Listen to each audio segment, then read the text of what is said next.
வெவ்வேறு வடிவங்களிலே முஸ்லிம் சமூகத்தை ஆட்சியாளர்கள் தாக்குகிறார்கள். நான் குறிப்பாக சொல்வது மத்திய அரசு. ஒரு நாளைக்கு நீ இவ்வளவுதான் சம்பாதிக்க வேண்டும் என்ற நிர்ணயத்தை கூட காலகட்டத்தில் ஏற்படுகிற சூழல் வரலாம். நீங்கள் நினைக்கிறீர்கள் இந்தியாவில் நாம் சுதந்திரமாக வாழ்கிறோம் என்று நினைக்கிறீர்கள். நீங்கள் ஏமாளிகள்.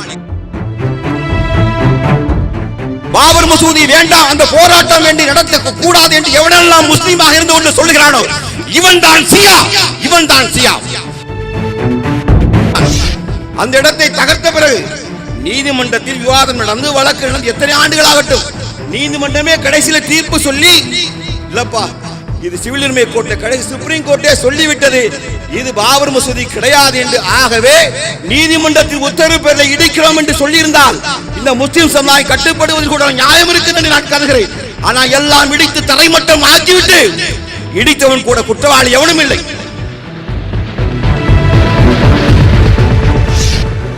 அல்லாஹ்வின் பாதையில உயிர் பிரிய வேண்டும் என்ற சிந்தனை இல்லாமல் எவன் மரணிக்கிறான் நிஃபாக் நயவஞ்சகனாக மரணிப்பான் என்று அல்லாஹ் சொல்ல, அல்லாஹ்வுடைய தூதர் சொல்லலையா? எத்தனை ஏக்கனா தெரியுமா?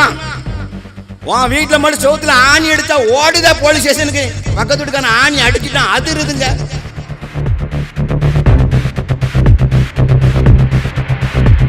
ஆயிரத்தி 526 இப்ராஹிம் லோடி வெற்றி பெற்றதற்காக, இப்ராஹிம் லோடியை மீர்பாக்கி வெற்றி கொண்டதற்காக வெற்றியின் சின்னமாக எழுப்பப்பட்டது பள்ளிவாசல். நாங்க தான் சட்டத்தை மதிக்கிறோம், எங்களை போய் சட்டத்தை வயலேட் பண்றேன்னு சொல்றேன். நாங்க சட்டத்தை முழுமையாக இன்றும் நேற்றும் இன்றும் நாளை மதிக்கக்கூடிய ஒரு சமுதாயம் என்று சொன்னால் ஏன் அல்லாஹ் சொன்னான், கொலையை விட குழப்பம் கொடியது என்று இஸ்லாம் மார்க்கம் சொல்லியிருக்கு. மனிதர்களே, நீங்கள் உலகமெல்லாம் ஒன்று கூடி வானத்தை பிள என்றால் வானம் பிளக்காது, மழையும் பொழியாது. அல்லாஹ் சொல்றான், இறைவன்ட்ட பாவ மன்னிப்பு தேடி நாம் மழை பொழிய வைப்பேன். முடியுமா? மனித குலம் உண்டு சென்றால் முடியுமா? ஏன் விரோதம் இருக்கிறது? நாங்கள் துருக்கியர்களா? துளுக்கிறீர்களா? நாங்கள் துருக்கியர்களா? நாங்கள் துருக்கியர்களா? ஒரு விஷயம் தெரியுமா? இந்தியாவுக்கு துருக்கி யுத்தத்தை அறிவிங்க. ஒரு சூழ்நிலை இந்தியாவுக்கு துருக்கிக்கு யுத்தத்தை அறிவிங்க. முஸ்லிம்கள் கையில் இந்திய ராணுவ துப்பாக்கியில் கொடுங்க. நாங்கள் மோதி எங்களுடைய தேசபக்தியை நாங்கள் காற்ற மொழியா மட்டும் பாரு. ரோசமாய் வாழணும், வீரமாய் வாழணும், ஈகையாய் வாழணும். நம்மிடத்தில் யார் உதவி தேடி வந்தால் முஸ்லிம்களை போன்று உதவி செய்ய முடியுமா என்று கேட்கக்கூடிய நிலைத்தான் உருவாக்கும். சேவை அவங்களை அடிக்க முடியாதுப்பா, சேவை என்று அவளை அடிக்க முடியாது என்று சொல்ல நிலையை உருவாக்கணும். எல்லாம் நாம் செய்கிறோம் என்று எண்ணுகிறார்கள், ஆகவே தோற்றும் போகிறார்கள். படைத்த ரப்பின் மீது பாரத்தை போட்டுவிட்டு பிஸ்மில்லாஹி தவக்கல்து என்று சொல்லி அல்லாஹ்வுடைய காரியங்களை பயணிக்க ஆரம்பித்தார். அல்லாஹ் ரப்புல் ஆலமீன் நமக்கு எல்லா வெற்றியும் தருவான். அந்த கொலைகார கும்பலை நாங்கள் மன்னிக்கவும் மாட்டோம். சட்டத்தை முன்னாடி நிறுத்தினோம், அத்தனை பேரும் தப்பித்து விட்டார்கள். ஆனால் ஆண்டவருடைய பிடி ஒரு நாள் நிச்சயமாக இருக்கிறது. இவன் டெலிபரேட்டா சொன்னான். எப்படி பப்ளிக்ல நின்று மீடியா மொபைல் எல்லாம் வீடியோ ஆகிட்டு இருக்கு, வேணுன்னு பார்க்கறதுக்காண்டி பார்க்கணும் சொல்லுவான். பண்ணி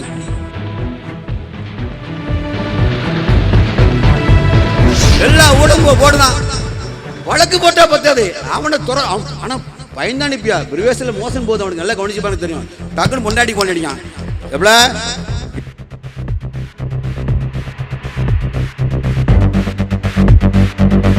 போலீஸ் வாகனத்தை இது என்ன நாய் வாகனத்தை கொண்டு வரீங்க? இல்ல அவன் கரெக்டா தான் கேட்டிருக்கான். அவன் பேசுறதை கவனிச்சிக்கியா, அதே மாதிரி தான் பேசுவான்.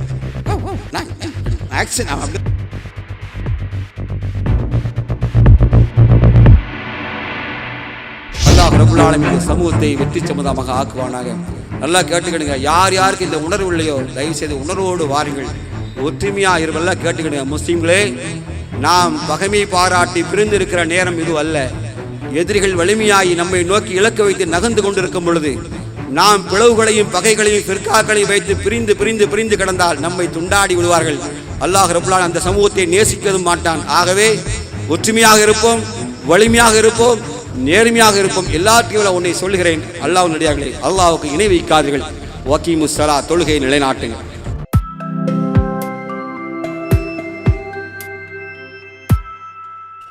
அஸ்ஸலாமு அலைக்கும் வரஹ்மத்துல்லாஹி வபரகாத். இன்னல் ஹம்துலில்லாஹ் நஹ்மதுஹு வ ஸல்லி அலா ரசூலில் கரீம். சாலைகளில் சருகுகளாய் வீழ்ந்து கிடக்கும் காய்ந்து போன இலைகள், மரத்தின் கிளைகளில் இருந்து யாருடைய உத்தரவை கொண்டு கீழே விழுகிறதோ அந்த எல்லாமுள்ள இரட்சகன் அல்லாஹுவை போற்றி புகழ்ந்தவனாக என்னுடைய ஆரம்பம் செய்கிறேன். மேடையில் வீற்றிருக்கிற கண்ணியம் மிகுந்த முன்னணி தலைவர்களே, மாவட்ட மாநில கழக நிர்வாகிகளே, பல்வேறு அமைப்பைச் சேர்ந்த என் கண்ணியம் மிகுந்த தோழர்களான பொறுப்பாளர்களே, இங்கே குழுமிருக்கிற கண்ணியம் மிகுந்த காவல்துறை அதிகாரிகளே, காவலர்களே, அல்லாஹ்வின் நல்லடியார்களான மூமினான பெண்களே, ஆண்களே, நமது செய்தியை அரசுக்கு எடுத்துச் செல்கிற கண்ணியம் மிகுந்த உளவு அதிகாரிகளே, பத்திரிகை நண்பர்களே, புகைப்பட நிபுணர்களே, அஸ்ஸலாமு அலைக்கும் ரஹ்மத்துல்லாஹி வபரகாத்.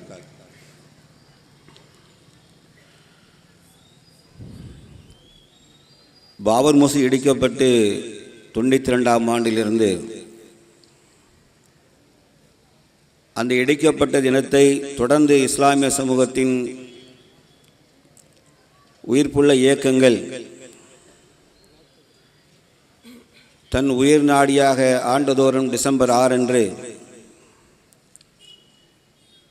இந்த நாளை நாங்கள் மறக்கவில்லை, மறக்கவும் மாட்டோம், இன்னும் ஒருபடி மேலே போய் இதுபோன்ற அதிகார திமிரு பிடித்தவர்களை நாங்கள் மன்னிக்கவும் மாட்டோம் என்று பறைசாட்டும் விதமாக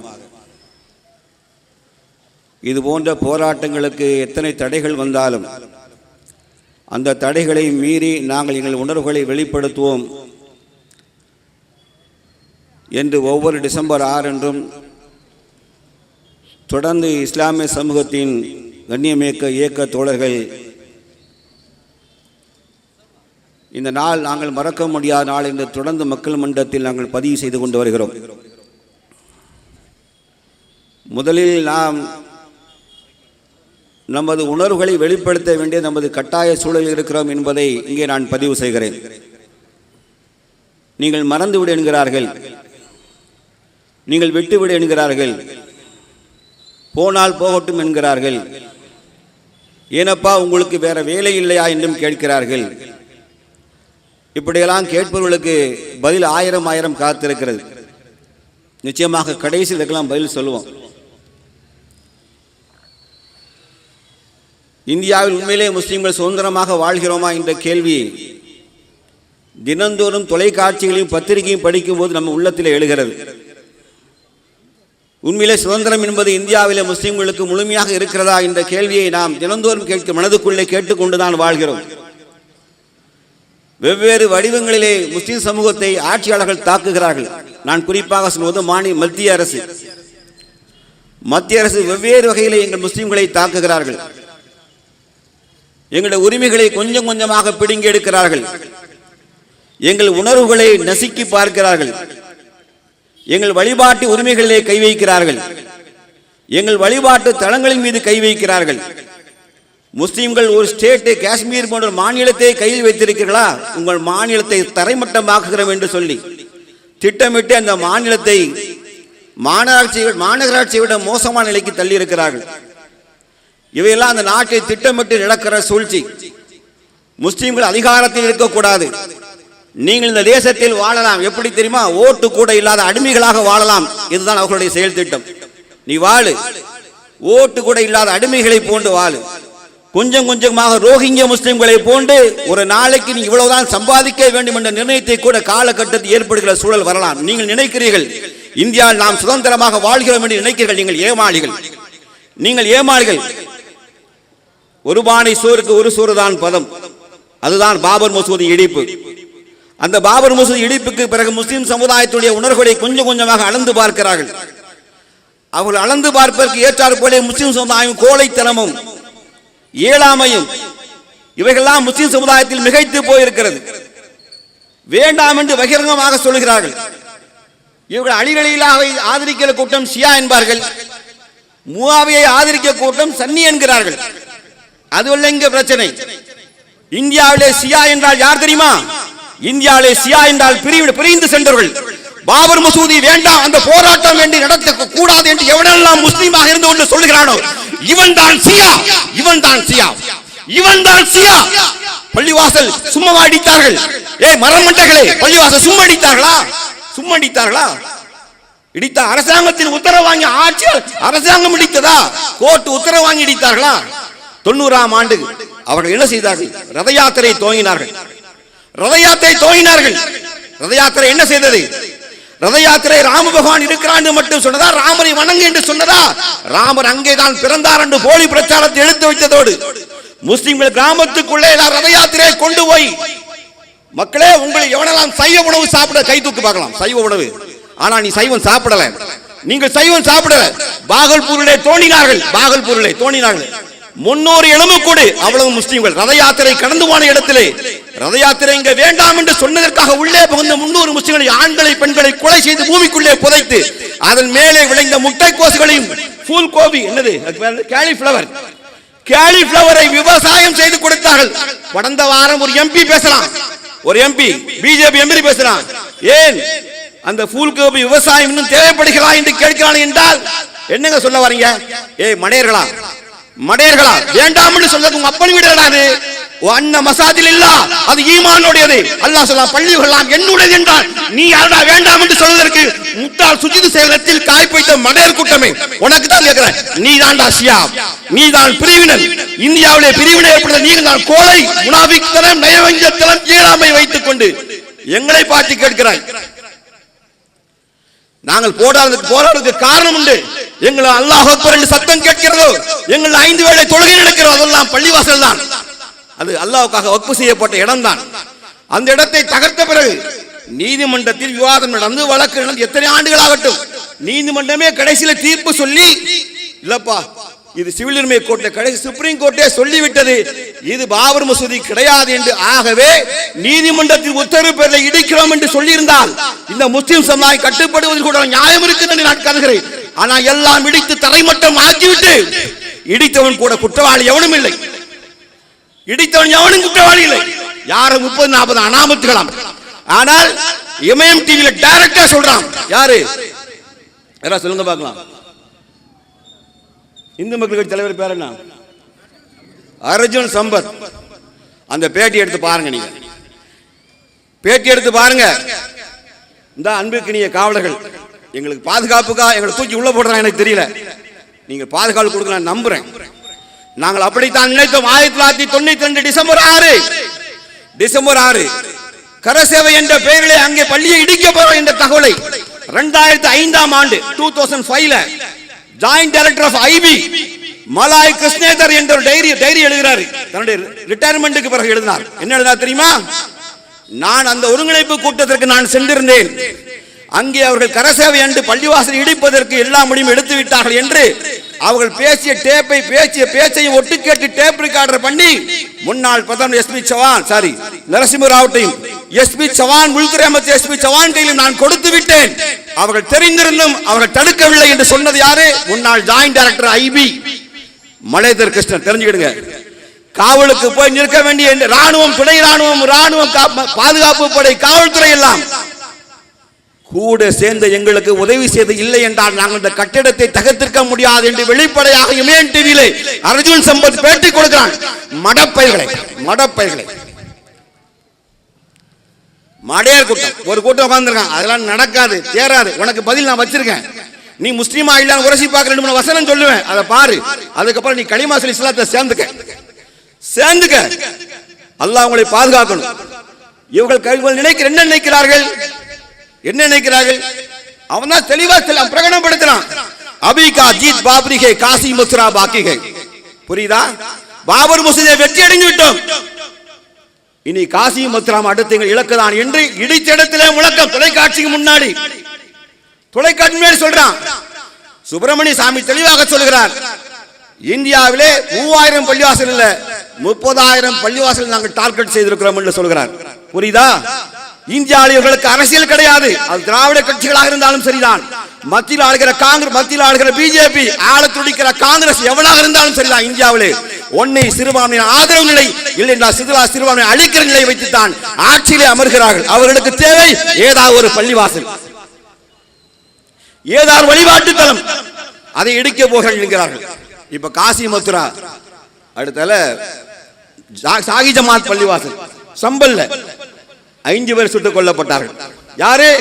எப்பா எங்க பள்ளிவாசல் இடிக்காதீங்களா, வராதீங்களா சொன்னதுக்காக சுட்டது காவல்துறை 5 முஸ்லிம்களை. கலவரம் செய்தவர்களை இல்லை, கலவரம் செய்தவர்களை சொல்லல. எங்க பள்ளிவாசல் இடிக்காதீங்களா என்று தொழுது விட்டு வந்து காத்து நின்ற இளைஞர்களை சுட்டு தள்ளிட்டான். என்ன நீதி? முஸ்லிம் சமுதாயம் வழக்கம் போல நம்ம சொல்லுவோம், சுகதாக்கள் எல்லாம் ஆக்கிடுவானாங்க, அதான்டா எல்லாருக்கும் வேணும். முஸ்லிம் உம்மத்தில் ஆண்களே பெண்களே உங்க எல்லாருக்கும் அதான வேணும். அல்லாஹ்வின் பாதையில உயிர் பிரிய வேண்டும் என்ற சிந்தனை இல்லாமல் எவன் மரணிக்கிறான் நயவஞ்சகனாக மரணிப்பான் என்று அல்லாஹ் சொல்ல, அல்லாஹ்வுடைய தூதர் சொல்லலையா? நயவஞ்சகனாக முனாஃபிக்காய் சாக வேண்டுமா? ஓதி ஓதி ஓதி பாசி உருட்டு கேலி செய்தீர்களே, அந்த சுன்னத் ஜமாத் பள்ளிவாசல்ல காலையில பயான் என்ன தெரியுமா? பாபர் மசூதி பள்ளிவாசல் அல்லாஹ்வுடைய ஆலயம், அங்கே அல்லாஹ்வின் பெயர் கூறப்பட்ட இடம், சுஜூத் செய்யப்பட்ட இடம், பலர் மன்றாடி தௌபா செய்த இடத்தை இடித்தார்கள். அது நம் ஈமானோடு கலந்தது என்று சுன்னத் ஜமாத் எந்த பள்ளிகள் கேலி செய்தீர்களோ அவர்கள் பள்ளிவாசலை பயான் செய்கிறார்கள். நெஞ்சில கட்டி விரல் ஆட்டு. ஆனால் அந்த போராட்டம் நடக்காது, ஜெயிக்காது. வெற்றியும் தோல்வியும் வீரனுக்கு இஸ்லாம் வெற்றி தோல்வியை பேசவில்லை. அல்லாஹ்வுடைய தூதருக்கும் அல்லாஹ் தோல்வியை கொடுத்த. அல்லாஹ் சொன்னான், வெற்றியின் தோல்வி நாமே மாறி மாறி வர செய்தோம், ஆனால் களத்தில் எவன் நிற்கிறான் என்பதால் உண்மை தெரிஞ்சுக்கோ. நாங்கள் எத்தனை ஆண்டு ஆனாலும் இதே உணர்வோடு என்ன 1000 பேர் கத்துவான். ஒரு நாள் வரும், அடுத்த தலைமுறை அவர்கள் பாய்வார்கள். அந்த நாள் முடிவை தீர் எடுக்கக்கூடிய இடத்தில் முஸ்லிம் சமுதாயம் இருக்கும். காரணம், இந்த மக்கள் உண்மையை விளங்கலாம், இந்த பெரும்பான்மை மக்கள் உண்மையை விளங்கலாம். தவறு செய்தோம், தவறு இழைத்தோம், ஆக அவர்களோடு நாம் கைகோர்ப்போம். நல்லா தெரிஞ்சுக்கிடுங்க, கோயில் கட்டினால் அது கோயில் ஆகாது, பள்ளிவாசல் எழுப்பிட்டா பள்ளிவாசல் ஆகாது. எங்களுக்கு சொல்கிறார்களே, கோயில் இடத்திலே பள்ளிவாசல் எழுப்பினால் அது பள்ளிவாசலுக்கான இலக்கு அல்ல, அது பள்ளிவாசல் கட்டக்கூடாது என்ற விதி எங்களுக்கு உண்டு. அதே போன்ற ஆகம விதி உங்களுக்கும் இருக்கிறது, ஞாபகத்தில் வைத்துக்கிடுங்க. ஆகவே முஸ்லிம் சமுதாயம் போராடுகிறது என்றால் இழப்புகள் ஒன்றல்ல, 3000 பேர் இழந்திருக்கும். எங்களை நம்பி ஏமாற்றுகிறார் நீதிமன்றங்கள். 1949 நைட்டு, டிசம்பர் 22 நைட்டு கொண்டு உள்ள வச்சிட்டான். 3 பேர் தலைமையில். மறுநாள் காலையில் எஃப்ஐஆர் ஆகுது மேல. அந்த பாருங்க கான்ஸ்டபிள், அவரும் முஸ்லீம் அல்லாத சகோதரர் தான், கான்ஸ்டபிள் பேரு.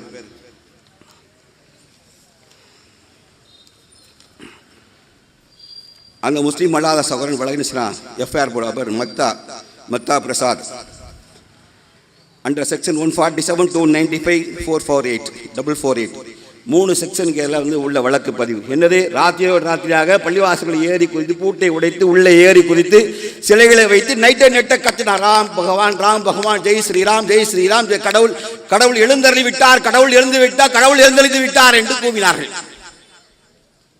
மறுநாள் நீதிமன்றத்துக்கு போகிறார்கள். நீதிமன்றம் 1950 கோபால் விசாரை பரமஹம்சம் நீதிமன்றத்திலே போய் எங்களுக்கு உள்ளே ராமர் பிறந்திருக்கிறார், எங்களுக்கு சொந்தம் என்கிறார்.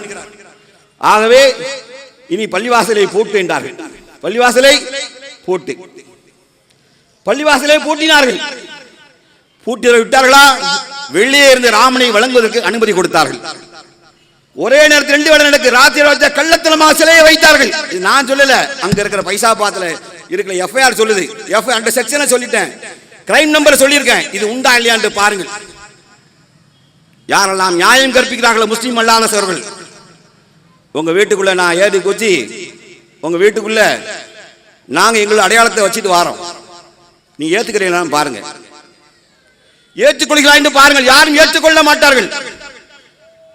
இந்த திட்டத்தை கொஞ்சம் கொஞ்சமாக நடத்தி நீதிமன்றங்கள் மூலமாக கொண்டு செல்கிறார்கள்.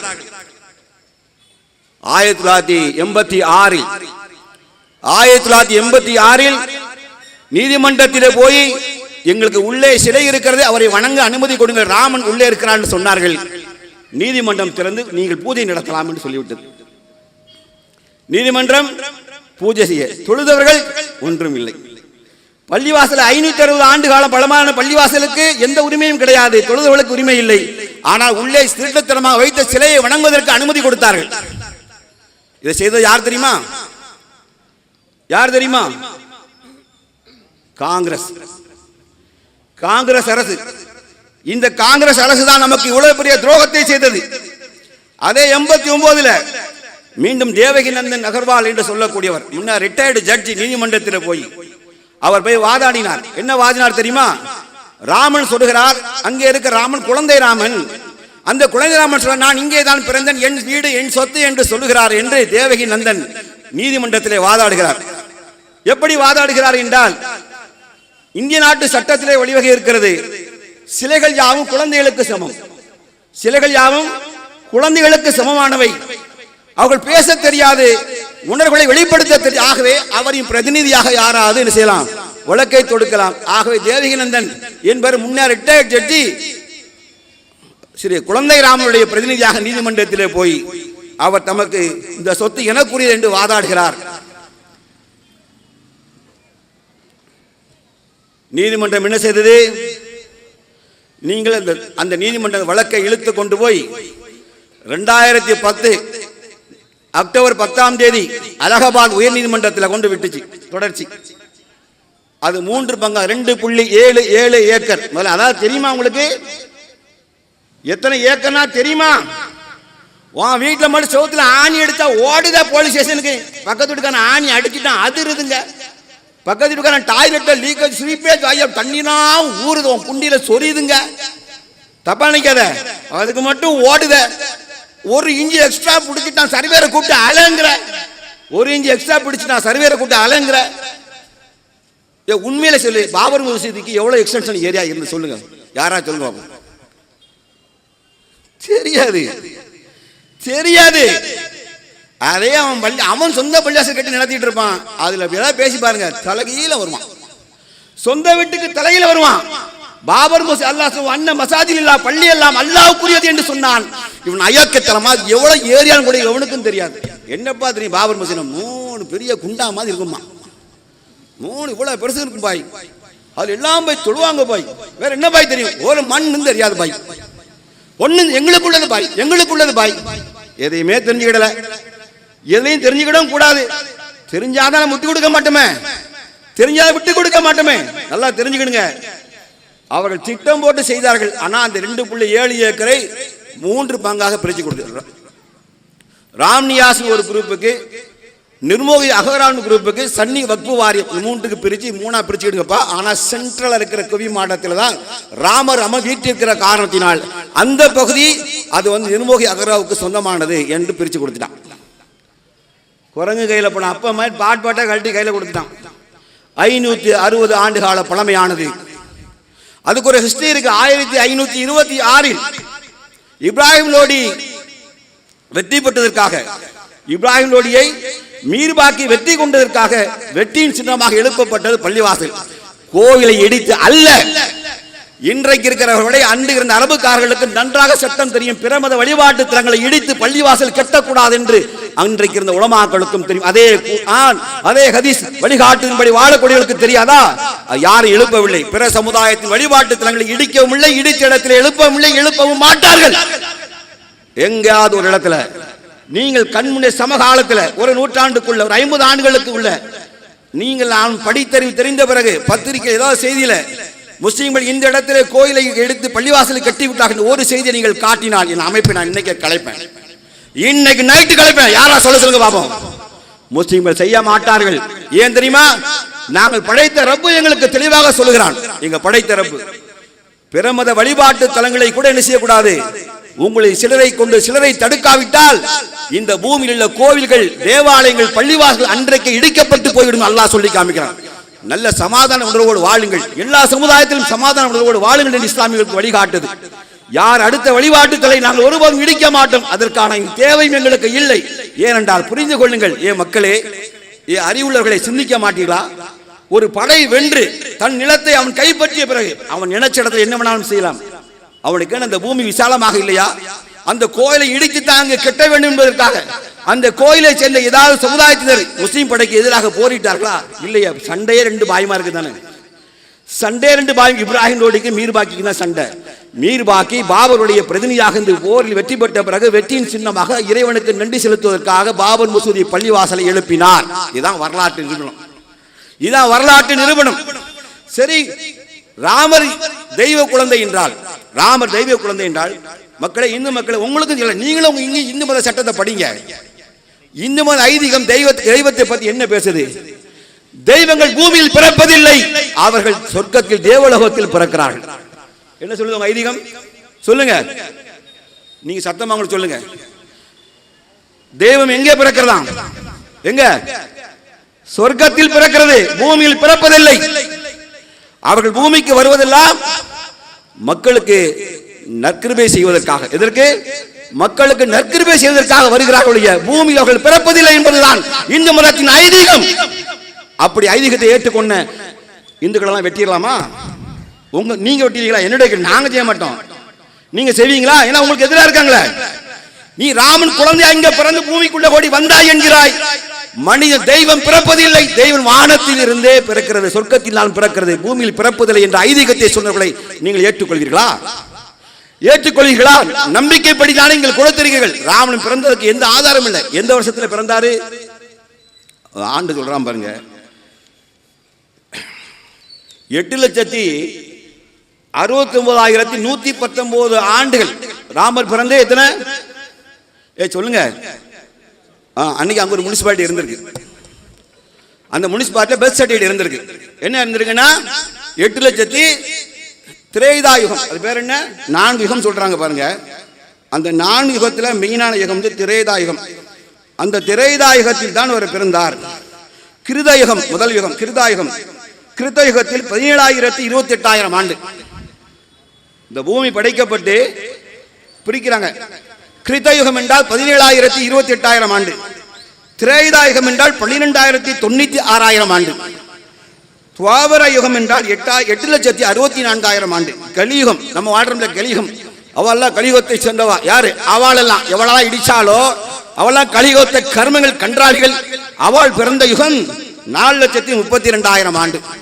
சரிப்பா, ராமர் எப்போ பிறந்தார் என்றார் சொல்கிறது அவங்களுடைய ஐதீகம் சொல்கிறது, புத்தகம் சொல்கிறது. ராமர் பிறந்தது துவாரக யுகத்தில் 8,69,119 ஆண்டு. பட்டிக்கிறோம். அந்த பர்த் சர்டிஃபிகேட் எங்க இருக்குன்னா அயோத்தி முனிசிபாலிட்டியில அப்பவே வச்சிருக்கான். ஆமா, எங்க பிறந்தாருன்னா கரெக்டா பாபர் மசூதி நடு குவி இருப்பார், நடு குவி அதுக்குள்ளதான் பிறந்தார். கரெக்டா அங்க சென்டர்ல வந்து பிறந்தார். இன்னொரு பக்கம் சொல்றாங்க தெய்வங்கள் எங்க பிறப்பதில்லை, எங்க பிறப்பதில்லை, சத்தமா சொல்லுங்க. பூமியில் பிறப்பதில்லை, சொர்க்கத்திலே பிறக்கிறார்கள் என்றால் எதுடா உண்மை? எது உண்மையா? எங்களை சாகடிக்கீங்க, எங்களையா சாகடிக்கிறீங்க? நாங்க சொல்லணும்ல, எங்க ஆட்டு சொல்லுங்க, நாங்க பாட்டு அல்லான்னு தொழுதுட்டு நாச்சுன்னு ஒரு பாசியை நல்ல 33 ரவுண்டில் பாசி அப்படி அடிச்சு தள்ளி அப்படியே புத்த சித்தர்கள் மாதிரி நம்மால் அப்படின்னா எங்கால் எதுக்கும் ஒன்பதுக்கு போகவே மாட்டான். நீங்க சும்மா அடக்கான பிடிச்சி இங்கதான் பிறந்தார்னு சொல்லி எவ்வளவு கலவரத்தை உண்டு பண்ணீங்க, ரத யாத்திரை உண்டு பண்ணி மக்கள்கிட்ட விழிப்புணர்வு ஏற்படுத்துவதற்காக நீங்க எவ்வளவு ஐயக்கத்தனத்தை செஞ்சீங்க. எங்க பாகல்பூர்ல சொன்னோம்ல, மகாராஷ்டிரால மும்பையில் இந்த கரசேவி இந்த ரத யாத்திரை கும்பல் முஸ்லீம்களை கொலை செய்து முஸ்லீம் பெண்களை மார்புகளை அறுத்து தொங்க விட்டாங்களே இல்லையா? தி மோஸ்ட் சாஃப்ட் மீட்னு சொல்லி, அதாவது ரொம்ப மென்மையான மெல்லினமான இறைச்சி என்று சொல்லி போர்டு போட்டு தொங்க விட்டாங்களா இல்லையா? நல்ல கண்ணியமிக்க அதிகாரி, உங்கள்கிட்ட தான் கேட்கிறேன், இப்படி செஞ்சாங்களா இல்லையா? அப்புறம் எப்படி எங்களை மரங்கன்றீங்களே? உங்கள் வீட்டில் இப்படி நடந்தா நீங்க விடுவீங்களா? என்னுடைய கேள்வி தான். உங்கள் வீட்டில் இப்படி நடந்தால் நீங்க விடுவீங்களா? யாரும் விட மாட்டீங்க, மறக்க மாட்டோம் என்று சொல்லுவீங்க. நாங்கள் என்ன கேட்கிறோம் தெரியுமா? திருப்பதி நாங்க தான் சட்டத்தை மதிக்கிறோம், எங்களை போய் சட்டத்தை வயலேட் பண்றேன்னு சொல்றீங்க. நாங்கள் சட்டத்தை முழுமையாக இன்றும் நேற்றும் இன்றும் நாளை மதிக்கக்கூடிய ஒரு சமுதாயம் உண்டு என்று சொன்னால், ஏன் அல்லாஹ் சொன்னான், கொலையை விட குழப்பம் கொடியது என்று இஸ்லாம் மார்க்கம் சொல்லியிருக்கு. கொலையை விட குழப்பம் கொடியது. ஏனென்றா குழப்பம் என்பது எப்ப வரும்? ஒரு நாடு விதிக்கிற சட்டத்தின் விதிமுறைகளை யாராவது ஒரு சமுதாயம் மீறும் என்றால் அங்கே குழப்பம் வந்துவிடும். ஆக அந்த குழப்பம் வரக்கூடாது என்றால் அந்த சட்டத்தை கட்டுப்பட்டு அமைதியாக நாங்கள் வாழ்கிறோம் இல்லையா? இந்திய நாட்டு அரசியல் சாசன சட்டம் all are equal before the law, சட்டத்தின் முன் அனைவரும் சமம் என்றால் அப்படி நிலை எங்களுக்கு இருக்கிறதா? அதான் எங்களுடைய கேள்வி. முஸ்லிம் சமுதாயம் சட்டத்தின் முன் சமமாக நாங்கள் கருதப்படுகிறோமா? எங்கள் உரிமைகளால் நிலைநாட்டப்படுகிறா என்று கேட்டால் எங்கள் உரிமைகள் நிலைநாட்டப்படுவதில்லை. பெரும்பான்மை சமுதாயம் நீங்கள் வேடிக்கை பார்க்கிறீர்கள். அவன் மோதி பார்க்கட்டுங்கிறீங்க, அவன் மோதி பார்த்துக்கிட்டு எங்களை விட்டு விடுகிறீர்கள். அப்ப நாங்கள் ரோட்டுக்கு வந்தா இவர்கள் போராடுகள் என்று நீங்களே கேள்வி கேட்கிறீர்கள். அதை நீங்கள் தானே கேட்க வேண்டும். பெரும்பான்மை சமுதாயம் என்று சொல்லக்கூடிய மக்கள் சிறுபான்மை மக்களுக்கு அணி இழைக்கப்படும் பொழுது நீங்கள் அல்லவா எங்கள் குரலாக முந்த வேண்டும். எப்படி உங்கள் உரிமைகளை பறிக்கலாம் என்று நீங்கள் கேட்டதுண்டா? நீங்கள் கேட்க தவறியது விளைவு எங்களை பாதுகாத்துக் கொள்ள டிஃபென்ஸ் சிஸ்டம் தான், டிஃபென்ஸ் தற்பாதுகாப்பு நடவடிக்கை தான் இதெல்லாம். இந்த நிகழ்வுகள் எல்லாம் நன்றாக தெரிந்து கொள்ளுங்கள். நாங்கள் இழந்தது எங்கள் அல்லாஹ்வுடைய ஆலயத்தை எங்கள் சொந்த வீடுகளை விட்டுக் கொடுப்பதற்கு. நீங்க சொல்றீங்க கிருதாயுகம், இதே மாதிரி எத்தனை யுகங்கள் ஆனாலும் நாங்கள் மறக்க மாட்டோம், நாங்கள் மன்னிக்கவும் மாட்டோம். நீங்கள் மன்னிப்பு பகிரங்கமாக கேட்காத வரை ஞாபகத்தில் வச்சுக்கிடுங்க. நீ சொல்ற எத்தனை யுகம் வச்சுக்கோ, அத்தனை யுகம் வரைக்கும் நாளைய தலைவர்களுக்கு இந்த செய்தியை ஒன்றுடாமல் எடுத்து செல்ல வேண்டியது என்னை போன்ற போராளிகளின் கடமை. ஒன்றுடா எடுத்துட்டு போயிட்டே இருப்போம். நல்லா தெரிஞ்சுக்கிடுங்க, நாளை எதிர்காலத்தின் முடிவுகளை அந்த சமுதாயம் அந்த நேரத்தில் சரியாக முடிவுகளுக்கு தெரியும். என்ன முடிவு எங்கே எப்போ எடுக்க வேண்டும் என்று அவர்களுக்கு உணர்ந்திருக்கும். நிச்சயமாக அறிவுள்ள சமுதாயம் தான் நாளை வளரப்போகிறது. ஆனால் கோழைகளாய் வளர்ந்து விடக்கூடாது. அறிவு மட்டும் இருந்து விவேகம் இருந்து வீரமில்லை என்று சொன்னால் அழிந்து போவார்கள். அல்லது வீரம் இருந்து விவேகம் இல்லை என்று சொன்னால் கண்மூடித்தனமாக வெடிகொண்டு வச்சுட்டு நாசப்படுத்தி கிடக்கும் பாருங்க.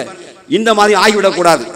ஒரு காலம் முஸ்லிம் வீரம் விவேகம் கட்டுப்பாடோடு இருந்து அல்லாஹ் மீது உள்ள அச்சத்தின் காரணமாக மக்கள் இறைபக்தியோடு அவர்களுடைய எண்ணத்தை நிறைவேற்ற போராடினால் அல்லாஹ் நமக்கு நிச்சயமாக உதவி செய்வான். அல்லாஹ்வுடைய உதவி கட்டாயம் உண்டு. மக்களை தெரிந்து கொள்ளுங்கள். பள்ளிவாசல் இடிக்கும் போது நெஞ்சங்கள் பதறியதல்லவா? ஏன் காலப்போக்கில் மறைகிறதா? அதற்கு அவர்கள் நியாயம் கற்பிக்கிறார்களே, அந்த நியாயத்தை ஏற்றுக்கொள்கிறீர்களா? அதன் முடிவு என்னாட்டு தெரியுமா? இந்தியாவிலே பல்வேறு பள்ளிவாசல்கள் இன்றைக்கு இலக்காக மாறி இருக்கிறது. இன்றைக்கு மதேலின சம்பவத்தை பேசக்கூடாது அதிகாரிகள் கேட்டுக்கொண்டதால் அந்த சப்ஜெக்டே நான் பேச போறது கிடையாது, பேச மாட்டேன். ஏனென்றால் நமது சார்பாக அரசாங்கம் குரல் கொடுக்கு கடுமையா போராடுது. காவல்துறை அதிகாரி மாவட்ட நமக்கு அவங்களே ஃபைட் பண்ணி முடிச்சிட்டாங்க. இதைத்தான் நாங்கள் எதிர்பார்க்கிறோம். நாங்கள் கேட்பதெல்லாம் இதுதான். இந்தியா முழுவதும் இதே நிலையை நீங்கள் தாருங்கள், இதே நிலையை எங்களுக்கு தாருங்கள். பாபர் ஹுசைன் இன்னைக்கு இடிக்கிறானா, ஞான்வாபி பள்ளிவாசி இடிக்கிறானா, அந்த நாட்டு அரசாங்கம் நீதித்துறை எங்களுக்கு சாதமாக நின்று எங்களுக்கு மீட்டு திரட்டும், எங்கள் வேலையை சுலபமாக்குங்கள். நாங்கள் போராடி கத்த வேண்டிய அவசியம் எங்களுக்கு இல்லை. உங்கள் கடமைகளை நீங்கள் செய்தால் இந்த சங்கி கூட்டம் விரட்டப்படுவார்கள். அவர்களுக்கு அந்த பூமியில வேலை இல்லை என்று நீங்கள் காட்ட தவறிவிட்டால் நாங்கள் எங்களை பாதுகாத்துக் கொள்ள செல்ஃப் டிஃபென்ஸ் எடுத்துத்தான். நாங்கள் அஃபென்ஸ் இல்ல, திருப்பி சொல்றேன், அஃபென்ஸ் இல்ல. இந்த நாட்டை நாங்கள் அஃபென்ஸ்ல ஸ்டேட்டஸ் எடுக்க முடியாது. நாங்கள் தற்பாதுகாப்பு நிலைக்காக நாங்கள் போராடித்தான் ஆக வேண்டும். ஆகவே சொல்லுகிறேன், பாபர் மசூதி தீர்ப்பு என்பது எங்களுக்கு இணைக்கப்பட்ட அநீதியிலையும் பெரிய அநீதி. உலகமே வேந்து பார்க்க வேண்டிய தீர்ப்பாக வேண்டியது உலகமே காரி துப்பிய தீர்ப்பாக மாறியது. நீங்கள் ஏன் போராடுகிறீர்கள்? ஒரு தீர்ப்பை எழுதினால் அதில் கையெழுத்து போட வேண்டும். அந்த கையெழுத்து போடப்படல, தீர்ப்பு வந்தது, கையெழுத்துகள் இல்லை. ஆகவே டாட் டாட் டாட் டாட் அப்படின்னு தெரியுமா? நீங்கள் தொடர்ந்து கொள்க என்று நாங்கள் விளங்கிக் கொள்கிறோம். நான் போடுவேன், நீ ஏற்றுக்கொண்டு நான் ஆக வேண்டும் என்ற ஒரு சட்டம் இருக்கும் என்று சொன்னால் நான் போடுற உத்தரவு போடுவேன். You have to obey, you have to follow என்று கட்டாயப்படுத்தினார் சமூகத்தை. அந்த தீர்ப்பு அநீதியாக இருக்கும் என்று சொன்னால் அதை கையை கட்டிக்கொண்டு அடங்கிக் கொண்டு வாழும் என்று சமூகம் நினைத்தால் நீதி தவறாக புரிந்து வைத்திருக்கிறது சமூகத்தை. இதே நிலையை அந்த பெரும்பான்மை சமுதாயத்துக்கு ஒரு நிலையை நீங்கள் எடுத்து பாருங்கள். பாபர் மசூதி தீர்ப்பில் அப்படியே திருப்பி கேட்கிறேன். பாபர் மசூதி வழக்கிலே நீங்கள் பாபர் மசூதி பள்ளிவாசல் தான் செல்ல வேண்டும் என்று நீங்கள் தீர்ப்பு கொடுத்திருந்தால் இந்தியாவை தீ வச்சு கொளுத்திருப்பான். தெரியுமா உங்களுக்கு? முஸ்லிம் சமுதாயம் என்ன பண்ணுச்சு? என்ன சொன்னாங்க? தலைவர்கள் அமைதியா உட்கார்ந்தாங்க, அமைதியா டேபிள். உடனே மக்கள் மன்றத்தில் வந்துட்டாங்க. கண்ணியமிக்க இயக்க தலைவர்கள், ஜமாஅத் நிர்வாகிகள், பெரிய பெரிய உலமாக்கெல்லாம் வந்து let us wait, keep patience, பொறுமையை கடைபிடிங்கள் என்றார்கள். பொறுமையை கடைபிடிங்கள். இன்றைக்கு சூழல் எப்படி மாறி இருக்கு என்று கேட்டால், கலவரம் வந்துவிடும், முஸ்லிம்களே பள்ளியாச கொடுத்தாங்க. கலவரம் வந்துவிடும், தர்காவை கொடுத்து விடுங்கள். முஸ்லிம்களே கலவரம் வந்துவிடும், உங்க உரிமைகளாம் விட்டு கொடுத்து விடுங்கள். இப்படியே பாபர் மசூதி பிரச்சனையை முன்மாறிய வச்சு செய்கிறார்களா இல்லையா என்பதை மனசாட்சி உள்ள அதிகாரிகள் பேசுங்கள். பேசுங்கள். நீங்கள் பேசுங்கள். நீங்கள் பேசினால் எங்களுக்கு வேலை இல்லை என்று நாங்கள் சொல்கிறோம். எங்களுக்கு எங்களுக்கு எந்த வேலையும் இல்லை. நீங்கள் செய்ய வேண்டிய கடமையை தவிர்த்து நான் சொல்றேன், பாபர் மசூதி இடிப்பென்று ராணுவம் துணைக்கு நின்று பாபர் மசூதி பள்ளிவாசல் இடிச்சிருக்கா, யார்கிட்ட போய் பாதுகாவல் தேட சொல்லுங்க. யார்கிட்ட போய் பாதுகாவல் தேடுறது? வேலியை பயிரை மேய்ந்தால் உங்கள் துப்பாக்கியில வானத்துறைக்கு 4 ரவுண்டு அடிச்சு 2 ரவுண்டு முட்டு கீழே போட்டிருந்தா கரசை வெள்ளம் மகனை காவியத்தை கழிட்டு ஜட்டியோட ஓடிருப்பான். அவ்வளவு வீரர்களா இல்லைன்னா நீங்க என்ன செய்யுங்க? You are unable. நாங்க முடியாது முஸ்லிம்களே, நாங்க தடுத்து பார்த்துட்டோம். நீங்க வேணா உங்க பள்ளிவாசல தடுத்து பார்த்துக்கிட்டு மட்டும் ஒரு வார்த்தை நீங்க டிக்ளேர் பண்ணி பாருங்க. முஸ்லிம்கள் பூமியில வாழ விரும்ப மாட்டார்கள் என்பதை நாங்கள் நிலைநாட்டிடுவோம். நான் வாழ விரும்ப மாட்டாங்க எதிர்ப்பதில் நீங்க நான் சொல்ல விரும்பல. முஸ்லிம் வாழ விரும்ப நல்லா தெரியுங்க. We love the masjid. பள்ளிவாசலை நாங்கள் நேசி எப்படி தெரியுமா? அது எங்கள் படைத்த ரப்பின் வீடு என்று கருதுகிறோம். அதுக்கு புனிதம் இருக்கா இல்லையா நீங்க நியாயம் கற்பிக்க, அது புனிதம் இல்லை என்று நீதிபதியா சொல்லுகிறார். அலகாபாத் நீதிபதி ஹைகோர்ட்ல. நீங்க யார் சொல்லுவதற்கு அதுக்கு எந்த புனிதம் கிடையாது என்று சொல்லி புனிதம் கிடையாது நீங்கள் சொல்வீங்களா? நீங்கள் திருட்டுத்தனமாக சிலை வைத்து அதுக்கு புனிதம் வரும். நாங்கள் சொந்த காசை போட்டு சொந்த இடத்துக்களே எங்கள் முன்னோர்கள் இறைவனுடைய நற்கொடியை பெறுவதற்காக வக்பு செய்து எங்கள் சொத்தை என்று போராடினால் வணங்கினால் அந்த இடத்தை இடிப்பீங்க. அதுக்கு புனிதம் கிடையாதா? அதுக்கு புனிதம் கிடையாது என்று சொல்லி நாங்கள் அதை ஏற்றுக்கொள்ள வேண்டுமா? என்னங்க சொல்ல வரீங்க? என்ன சொல்ல வரீங்க? உங்களுக்கு ஒரு நீதி எங்களுக்கு ஒரு நீதியா? பள்ளிவாசல் புனிதமானதுதான். ஆகவே நாங்கள் இது இடித்தது தவறு என்று தான் சொல்லுகிறோம். நீங்கள் எப்படிப்பா மீட் பாயிண்ட் கேட்டார்? நான் தெளிவாக சொல்கிறேன். The history repeats itself. வரலாறு தன்னை திருப்பி காட்டும் என்பதுதான் உலக நியதி. இது படித்தவர்களுக்கு தெரியும், படித்தவர்களுக்கு தெரியும், மார்க்கம் தெரிந்தவர்களுக்கு தெரியும். ஆனால் களத்தில் முஸ்லிம்கள் உண்மையான உணர்வோடு நாம எடுத்த ஸ்டெப் ஜனநாயக ஸ்டெப் தான். It may be democratic step. அது தப்பு இல்லை. ஆனால் அடிக்க தமிழ்ல பழமொழி அடிக்க அம்மியும் நகரும் என்றால் அம்மி நகரும் முஸ்லிம்கள் அடிப்பார்கள். நாங்கள் தொடுவோம். முஸ்லிம் அல்லாத சமுதாயத்தின் நெஞ்சங்களை தொடுவோம். உங்கள்ட்ட கேட்போம், நியாயம் கேட்போம், இது சரிதானா என்று கேட்போம். உங்களையே நாங்கள் முன்னிறுத்தி வச்சு நாங்கள் எங்க படையை நகர்த்துவோம். நல்லா தெரிஞ்சுக்கிடுங்க. என்னப்பா கோயில் கட்டியாச்ச, நீ என்னப்பா செய்ய போற? அது நான் தெளிவா சொல்லிட்டேன். நாளை தலைமுறையை தீர்மானிப்பார்கள். நாளை தலைமுறை கட்டாயம் தீர்மானிப்பார்கள். அன்றைக்கு பேச்சுவார்த்தை நடத்தப்படலாம். அன்றைக்கு இன்ஷா அல்லாஹ் பேச்சுவார்த்தை நடத்தப்படலாம். நாளை முடிவை நான் சொல்ல மாட்டேன். ஆனால் முடிவை நோக்கி இந்த முஸ்லிம் சமுதாயம் நகர்த்துவார்கள். இன்றைக்கு கோழைகளா, இன்னைக்கு ஷியான் ஒரு கூட்டம் பிரிஞ்சுட்டான். எங்களை விட்டு ஷியா, இவன் நான் உண்மையான ஷியா, பாபர் மசூதி வேண்டாம், அதற்காக போராட வேண்டாம், நடக்காது என்று சொல்லுகிறார்கள். ஷியா இவன் தான் பிரிவினன். இளைஞனிலே உணர்வையும் ஆண்மையும் புடுங்கி போட்டு என் பள்ளியாசில் கூப்பிட படுத்து கிட, என் பையனை கேளு, நீ சொர்க்கம் போயிரு என்று சொல்லுகிற ஏமாற்று பேரவர்களுக்கு பின்னாடி போய் ஏமாந்து போவார்கள். நல்ல ஆதியாத்தி லபுகா ஃபல் மூரியாத்தி கதுகா ஃபல் முகீராத்தி சுபுகா வசனி நக்குகா சத்னமகி ஜம்முகா.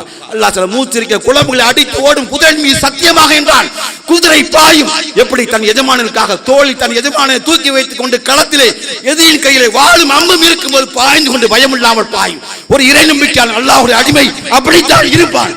வெற்றியை தோல்வியை பற்றி நீயாடா ரப்பு தீர்மானிக்கிறான். நான் போர்களை மாறி வர செய்வதெல்லாம் உங்களை சுகதாக்கள் யார் என்று அறிந்து கொள்வதற்காக வெற்றி தோல்வி தீர்மானித்தான் நீங்கள் போவீர்களா? மூடர்களை, மட சம்பிராணிகள், மடப்பைகளை, ஆண்மையை இஸ்லாமிய ஆண்மையை புடிங்கடிக்கிறா, மார்க்கம் தெரியா மரமண்ட பைகள். உங்களுக்கு எங்களுக்கு தான் யுத்தம். முதல்ல குர்ஆன் என்ன சொல்லுது? உன்னை என்னை அல்லாஹ் நம்ப சொல்லுதா? குர்ஆன் எதுக்கு வந்துச்சு? நினைவூட்டல். குர்ஆன் நினைவூட்டல். என்ன நினைவூட்டுகிறது? அல்லாஹ் பயந்துக்க தொழு, நோன்பு வை, ஜக்காத்து கொடு, சதகா கொடு. அப்புறம் என்ன செய்ய? என்னப்பா செய்யணும்? இதுக்கெல்லாம் இது எட்ட சொர்க்கம் உண்டா? இதுக்கெல்லாம் சொர்க்கம் மட்டும் சொர்க்கம் சொல்லியிருக்கா? இப்ப என்ன சொல்ல வாரீங்க? நபிமார் வரலாம். அல்லாஹ் என்ன சொன்னா? நீங்கள் நானும் பனி இஸ்ராயேல் போல மூசா அலைஹிஸ்ஸலாம் இரவு நேரத்தில் அல்லாஹ்வுடைய உத்தரவை கொண்டு பனி இஸ்ராயேலை கூட்டி சென்றார்கள். கடல்ல கிட்ட கடல் லாக் ஆயிட்டான். இந்த பக்கம் ஃபிரௌனுடைய படை, இந்த பக்கம் மூசா அலைஹிஸ்ஸலாமுடைய பனி இஸ்ராயேல் படை, பனி இஸ்ராயேல் கூட்டம். இப்போ சொன்னா, மூசாவே உங்கள் பேச்சை கேட்டு நாங்கள் மாட்டிக்கொண்டோம் என்றார்கள். மாட்டிக்கொண்டோமே. அப்ப மூசா அலைஹிஸ்ஸலாம் சொன்னார்கள், என்ன சொல்லணும்? ஆமாப்பா, நான் அல்லாஹ்ட்ட கையேந்திரன்னு சொல்லல. கல்லா, அவ்வாறு இல்லை. இன்ன மைய ரப்பி சயஹ்தினி, அல்லாஹ் என்னோடு இருக்கிறான். அவன் எனக்கு வழிகாட்டுவான். அல்லாஹ் எப்படிமா நம்பணும்? முட்டா பயலுலா மாலக்கும் லா தர்ஜூன லில்லாஹி வகாரா ஃபகுல்து இஸ்தக்ஃபிரகும் இன்னஹு கான கஃபாரா யுர்சிலு அலைக்கும். சொல்லுங்க, எனக்கு டென்ஷனான வார்த்தை வராது. யுர்சிலு அலைக்கும் மித்ராரா, அதாவது வானத்தை திரு அர்த்தம் சொல்றேன். அல்லாஹ் சொல்றான், நீங்க அல்லாஹ்விடத்தில் பாவ மன்னிப்பு தேடுங்கள், அல்லாஹ்விடத்தில் பாவ மன்னிப்பு தேடுங்கள். யுர்சிலு அலைக்கும் ஸமாஅ மித்ராரா, சாரி, வானத்தை பிறந்து அல்லாஹ் மழையை பொழிவிப்பான். மனிதர்களே, நீங்கள் உலகமெல்லாம் ஒன்று கூடி வானத்தை பிளை என்றால் வானம் பிளக்காது, மழையும் பொழியாது. அல்லாஹ் சொல்றான், இறைவன்கிட்ட பாவ மன்னிப்பு தேடு, நான் மழை பொழிய வைப்பேன். முடியுமா? மனித குலம் உண்டு சென்றால் முடியுமா? நோபடி கேன், முடியாது. அல்லாஹ் சொல்றான், வயும் திதிக்கும் அம்பால வபனீன, அம்பால வபனீன, அவனுக்கு நான் செல்வத்தை தருவேன். வபனீன, குழந்தை பாக்கியம் இல்லாமல் இயங்குகிறானா, அல்லாஹ்ட்ட பாவ மன்னிப்பு தேடு, நான் தருவேன். ஜஅல்லக்கும் ஜன்னா, நானுக்கு தோட்டம் துறவுகளை தருவேன். ஜஅல்லக்கும் அன்ஹாரா, அவன் கீழே ஓடுகிற ஆறுகளையும் தருவேன். அல்லாஹ் அடுத்த கேள்விதான் கேட்டான், மாலக்கும் லா தர்ஜூன லில்லாஹி வகாரா, உங்கள் ரப் அல்லாஹ்வை நீங்கள் குறைவாக எண்ணுகிறீர்களா? மடப்பையிலே, நீ உன்னை நம்பினால் நீ நினைக்க, நான் என் கூட்டம் நினைக்கிற, நீ தோப்ப நினைக்கிறாய். நான் இங்க அல்லாஹ்வை நம்புகிறேன், மூசா அலைஹிஸ்ஸலாம் ரப்பை நம்புகிறேன், இப்ராஹிம் அலைஹிஸ்ஸலாம் சொன்னார்கள், எதுவும் நடக்காதா? நடக்கும் என்றார்கள். கிழக்கே உதிக்கும் சூரியனை யார் மேற்கே உதிக்க வைக்கிறானோ அவன் தான் ரப்பு என்றார்கள். அந்த ரப்பை நம்புகிற கூட்டத்துக்கு கையிலே வெற்றி தருவான் அல்லாஹ் ரப்பல் ஆலமீன். கோழைகளாய் முனாஃபிக்குகளாய் எல்லாமே சுருட்டி போட்டு முஸ்லிம் சமுதாயத்தை போட்டு ஆக்குறாங்க. அதுக்கு ஒரு பயான், பெயராதீங்க பெயராதீங்க பெயராதீங்க, அதுக்கு ஒரு பயான். அல்லாஹ் பயந்துக்கிடுங்க. எங்க அல்லாஹ் குர்ஆன்ல தன்னை பத்தி எப்படி அறிமுகத்தை சொன்னான்? மனிதனை போன்று சிந்திக்காதன்னு சொன்னான். அல்லாஹ்வுடைய வல்லமை தூக்கி பேச சொன்னான். ஒன்னே மணிக்காடா, பாறையை பிளந்தால் ஒட்டகம் உயிரோடு வரும், அது பெண் ஒட்டகம் வரும், அதுவும் கரு விட்ட சூழ் ஒட்டமாக வரும். அவன் தான் உங்க ரப்பு. மரியம் அலைஹிஸ்ஸலாமை கணவன் இல்லாமலே, ஆண் துணை இல்லாமலே குழந்தை வர வைப்பான், அவன் தான் ரப்பு நம்ப சொன்னான். ஜக்கரியா அலைஹிஸ்ஸலாம் உங்களை மாதிரி மக்களுக்கு ஜெயிக்காத மரமண்டைகளுக்கு உதாரணம் ஜக்கரியா அலைஹிஸ்ஸலாம் சொன்னார்கள், ரப்பே எனக்கு பள்ளிவாச கிடைக்காம பேருமே நான் கவலைப்படுவேன். ஜக்கரியா அலைஹிஸ்ஸலாம் சொன்னாங்க, எனக்கு பிள்ளை இல்லாமல் கவலைப்படுவேன்னாங்க. நான் நினைச்சது மனுஷனை போல, ஜக்கரியா அலைஹிஸ்ஸலாம் மனிதனை போல. அல்லாஹ் சொன்னான், ஜக்கரியாவே உமக்கு குழந்தை பிறக்கும். அல்லாஹ் எனக்கு சொல்கிறான், பாபர் மசூதி இன்ஷா அல்லாஹ் நாளை தலைமுறை மீட்டெடுப்பார் என்று அல்லாஹ் எனக்கு சொல்கிறான். புரியுதா? மரமண்டைகளா, மண்டைகளா, சியா கூட்டங்களா, உங்களுக்கு புரிகிறதா? நீங்கள் தான் சியாக்கள். நீ வா, எனக்கு உங்க மோதல் இருக்கு. முதல்ல உள்ள தீர்த்து தான் வெளியே தீர்க்கணும். ரொம்ப நாள் அடக்கி வச்சிருக்கேன். முதல்ல உங்களுக்கு தீர்க்கணும். உங்க ஆண்மையை பிடிங்கிரும் உங்க ஆலிம்சாமார்கள், கோழி ஆலிம்சா, எல்லா ஆலிம்சா சொல்லல. எனக்கு காலையில சுன்னத் ஜமாத் பள்ளியில பயன் பண்ண ஒரு ஆலிம்சா தான் கண்ணீரோட வச்சிட்டாரு. ஈமானை சுருக்காகின்றார்கள் பள்ளிகள். அல்லாஹ்வுக்கு இந்த மசாஜில் அல்லாஹ்வுடைய வார்த்தை அழிச்சிடலாமா? குர்ஆன்ல அழிச்சிடலாமா? இவன் என்ன நினைக்கான் தெரியுமா? எல்லாம் நான் போனா ஜெயிக்குவாங்க. ரப்புவை முன்னிறுத்தி நீ செய்தால் அல்லாஹ் வெற்றியை தருவான் நம்புறவனுக்கு தான் இந்த ஸ்டெப்ஸ் தான். நான் சொல்றேன், we are stepping forward to the victory. வெற்றியை நோக்கி கொஞ்சம் கொஞ்சமாக நகர்கிறோம். நகரத்தான் செய்கிறோம், தோற்க மாட்டோம். யார் கோழையாய் படுத்தானோ அவனுக்கு இல்லை, அவன் படுத்தவனுக்கு அல்லாஹ் உதவி செய்வதில்லை. நகர்வுகளுக்கு வெற்றி உண்டு, நகர்வோருக்கு வெற்றி உண்டு. இந்த சமுதாயத்தை வெற்றி அல்லாஹ் தீர்மானிப்பான். இந்த களத்திலே வெற்றியும் கிடைக்கலாம், தோல்வியும் கிடைக்கலாம். என்னையும் சமமாக பார்க்கிற மனப்பான்மையோட களத்தில் இருக்க வேண்டும். ஒழிய நடக்காது, கிடைக்காது, அதுதான் எல்லாம் முடிஞ்சு போச்சு. அப்புறம் இது கல்யாணம் பண்ணிக்க. சில பேர்த்த பிள்ளையே வராங்க, அப்போ டைவர்ஸ் பண்ணிடு, போய் செக் பண்ணிடல. ஐவி பார்க்கட்டுமா, அந்த டாக்டர்கிட்ட பார்க்கட்டுமா, இந்த ஸ்பெஷலிஸ்ட்டை பார்க்கட்டுமா, இந்த பண்ணா டியூப்ல வச்சா வந்துருமா? நாங்களும் அப்படிதான்டா, டியூப்ல வச்சா வருமானு பார்ப்போம். பாபர் மசூதி அவ்வளோ ஈஸியெல்லாம் விட முடியாது. நீ இந்தியாவில் எத்தனை பள்ளிவாசல் இடிச்சாலும் முன்மாதிரி அவர்கள் காட்டியது பாபர் மசூதி பள்ளிவாசல் என்கிற காரணத்தினால்தான். நான் தெளிவாக சொல்லிட்டேன். உடனே உலகத்தை ரிப்போர்ட் போட்டு பாபர் மசூதியை அவரை இடிப்பு, ராமர் கோயில் இடிப்பு நான்லாம் சொல்லவே மாட்டேன், அதெல்லாம் சொல்லவே மாட்டேன். நான் தெளிவாக சொல்லிட்டேன். இந்த செய்தியை கரெக்டான இதயத்தில் போட்டு வச்சிருவேன். நாளை தலைமுறை முடிவெடுப்பார்கள். உங்களை எந்த உளவுத்துறை எழுதுகிறதோ அந்த உளவுத்துறையையும் உங்களுடைய உள்ளங்களை வென்றெடுத்து அந்த சமுதாயம் என்ன செய்யும்? மீண்டும் அந்த இடத்திலே பள்ளிவாசல் எழுப்புகிற வேலையை நாங்கள் செய்ய வைப்போம் இன்ஷா அல்லாஹ். தெரிஞ்சுக்கிடுங்க, நாங்கள் கோழைகளும் இல்லை, புத்தியற்றவர்களும் அல்ல. இந்த இந்தியாவிலே எங்களை விட சமூக நல்லிணக்கத்தை பேணக்கூடிய எந்த ஒரு சமுதாயத்தை நீங்கள் பார்க்க முடியாது. உங்களுக்கு சொல்லுங்களேன், உளவுத்துறை அதிகாரிகளே, உங்களிடத்திலே கேள்வி கேட்கிறேன். பாபர் மசூதி இடிக்கப்பட்டு 92 டிசம்பர் 6 முதல் இந்த நிமிடம் வரைக்கும், இல்ல 92 டிசம்பர் 6 பாபர் மசூதி இடிக்கப்பட்ட தினத்தன்று உலகமே கொந்தளித்து இதே மேலப்பாளையத்திலே எங்கள் 2 சகோதரர்கள் துப்பாக்கி சூட்டிலே சகிதானார்கள். சுற்றி சுற்றி இங்கே கோயில்களும் பிற சமுதாய மக்களும் வாழ்கிற பகுதியிலே எங்கள் சமுதாயத்துக்கான எவனா ஒரு கோபத்தை ஒரு விரல் எடுத்து சுண்ணாம்பை சுரண்டினான் என்று நீங்கள் காட்டினால் காட்ட முடியுமா? முஸ்லிம் எவ்வளவு அடர்த்தியான இடம், போராட்டம் பத்தி எரியுது. என்ன டாக்குமெண்ட் ஆபீஸ் பேரு ரெஜிஸ்ட்ரேஷன் தீ வச்சு கொளுத்திட்டான், பத்தி எரிஞ்சது. அப்ப கூட சுத்தி கோயில் எங்கயா சுண்ணாம்பே சுரண்டியாக காட்டினால் உங்க காலில் வந்து நான் விழுவேன். யாருக்கு சொல்றீங்க? எங்களோட பொறுமைசாலிகளும் கிடையாது, எங்களோட சமூக நல்லிணக்கத்தை நேசிக்கலும் கிடையாது. நான் தான் தெளிவாக சொல்கிறேன், we are not invaders. உள்ளே ஊடுருவிகள் பார்ப்பனர்கள் பூண்டல் போட்டீங்க. நாங்க வரல 3000 ஆண்டுகளுக்கு முன்னாடி. once upon we are forefathers. எங்களுடைய முன்னோடிகள் எல்லாம் தேவர், கோனார், நாடார், பல்லர், செக்கிலியார், பிள்ளைவாள், செட்டியார், ஏன் பிராமணா இருந்தும் இஸ்லாத்துக்கு வந்தவர்கள். இந்த பூமியிலே பிறந்து இந்த பூமியிலே வாழ்வோம், இந்த பூமியிலே மரணிப்போம். எங்களை இந்த ஒரு பூமியை விட்டு விரட்ட நினைத்தவர்கள் தோற்கடிக்கப்படுவார்கள். அதனால்தான் நாங்கள் எங்கள் உரிமைகளை பலமாக கேட்கிறோம். நாங்கள் யாரும் மந்திரிகள் அல்ல. சொந்த நாட்டில் எங்களுக்கான உரிமைகள் இழக்கப்படும், அதான் ஆக்ரோஷமாய் போராடுகிறோம். நீங்க என்ன செய்யணும்? ஆமாடா, இன்னைக்கு தாண்டாலும் முஸ்லீம் 3 தலைமுறைக்கு முன்னாடி எங்க பாட்டன் கோனாரா இருந்தாரு, அவன் தாண்டா இவன், அவன் வாரிசா இவன். நீங்க சொல்ல மாட்டீங்க. ஏன் உங்களுக்கு என்ன குரோதம் வந்துச்சு? உங்களுக்கு ஏன் குரோதம் வருது? ஏன் குரோதம் வருகிறது? நாங்கள் துருக்கியர்களா? துளுக்கிறீங்களா? நாங்கள் துருக்கியர்களா? உங்களுக்கு விஷயம் தெரியுமா? இந்தியாவுக்கு துருக்கி யுத்தத்தை அறிவிங்க. ஒரு சூழ்நிலை வந்தா இந்தியாவுக்கு துருக்கிக்கு யுத்தத்தை அறிவிங்க. முஸ்லிம்கள் கையில இந்திய ராணுவ துப்பாக்கியில கொடுங்க. நாங்கள் மோதி எங்களுடைய தேசபக்தியை நாங்க காட்ட முடியா மட்டும் பாரு. முட்டா பேல சிறுமை ஜெயிக்காளி வாம்காளி அவனை நம்புறேன். யார் நினைச்சிட்டீங்க? எங்களை போல சத்தியம் மட்டும்தான் இருக்கணும், உண்மை இருக்கணும். உண்மைக்காக போராடுவது என்றால் யார் பக்கம் நாங்கள் மன்னிக்கணும். படைத்த இறைவன் நமக்கு சொர்க்கத்தில் லேசாக தருவதில்லை. அல்லாஹ் ரப்பல் ஆலமீன் குர்ஆன்ல வசனம் ஸ்டார்டிங்ல ஓதுனா பார் தம்பி வசனம், ரப்பனா இன்னனா சமிஅனா முனாதியன் யுனாதில் ஈமான் அன் ஆமினு பி ரப்பிக்கும் ஃபஆமன்னா ரப்பனா ஃபக்ஃபிர் லனா துனூபனா ஃபகீனா அஸாபனா வகஃபிர் அன்னா ஸய்யாத்தினா தவஃபனா மல் அப்ரார் ரப்பனா ஆத்தினா மன் அதத்னா அலா ரசூலிக வலா தௌஸினா யௌமில் கியாமா இன்னக லா துஹில் மீத. அல்லாஹ் அவங்க என்ன கேட்டாங்க தெரியுமா சகாபாக்கள் அல்லாஹ்ட்ட? ஏய், வாழ்க்கையை நோகாம நொங்குத்தி நான் சொர்க்கம் போன்னு நினைக்கக்கூடிய மக்களுக்கு தான் குர்ஆன் வசனம் பேசுறேன். நான் பேச குர்ஆன் வசனம் முஸ்லீம்களுக்கு புரியும் நினைக்கிறேன். சியா கூட்டத்துக்கு மண்டையில ஏற்றி சொல்றேன், தெரிஞ்சுக்கங்க. நீங்க அல்லாஹ் சொல்ற, நாங்கள் ரப்பே நாங்கள் ஈமான் கொண்டோம், நாங்கள் ஈமான் கொண்டா எங்கள் பாவங்களை மன்னிப்பாயாக, எங்கள் பாவங்களை நன்மையாக மாற்றுவாயே, எங்களை சான்றோர்களோடு சேர்ப்பாயாக என்று கேட்டார்கள்.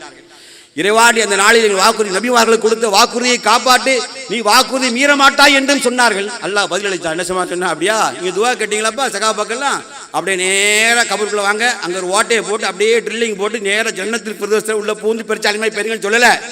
فاستجاب لهم ربهم أني لا أضيع عمل عامل منكم من ذكر وأنثى بعضكم من بعض فالذين هاجروا وأخرجوا من ديارهم وأوذوا في سبيلي وقاتلوا وقتلوا لا يكفرن عنهم سيئاتهم ولا أدخلنهم جنات تجري من تحتها الأنهار ثوابا من عند الله والله عنده حسن الثواب. அல்லாஹ் சொன்னான், மூமினான ஆணும் பெண்ணும் ஒருவர் மற்றவரை உள்ளவர், ஆணுக்கு பெண்ணுக்கும் சேர்த்துத்தான் சொன்னான்.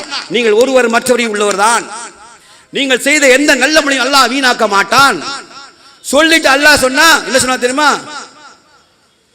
நீங்கள் ஹிஜ்ரத் செய்தால், நீங்கள் வீட்டை விட்டு துரத்தப்பட்டால், அல்லது பெண்களே உங்களை மானபங்கப்படுத்தினால், எதிரிகள் மானபங்கப்படுத்தினால், நீங்கள் இறை பாதையிலே வெட்டப்பட்டால், அல்லாஹ்வுடைய விரோதிகளால் நீயே எதிரிகளையும் கொன்றால், சவாபன் இந்தில்லா, அல்லாஹ்விடத்தில் அழகிய சொர்க்கம் இருக்கிற கூலி உண்டு என்று அல்லாஹ் சொன்னான். என்ன சொன்னா?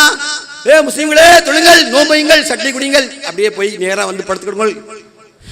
சகாபர் கேட்டு அல்லாஹ் பதில் சொன்னா, மூமினான ஆண் பெண்ணு வீட்டை விட்டு துரத்தப்பட்டால், இறை பாதையில துன்புறுத்தப்பட்டால், ஹிஜ்ரத் செய்த சும்மா நினைச்சுக்கிடாதீங்க, உடைமைகள்லாம் விட்டுட்டு ஓடுறது, வழியில் அல்லாஹ்வுக்காக ஓடுவது, இறை பாதையில வெட்டுண்டு கைகள் துண்டாடப்பட்டால்,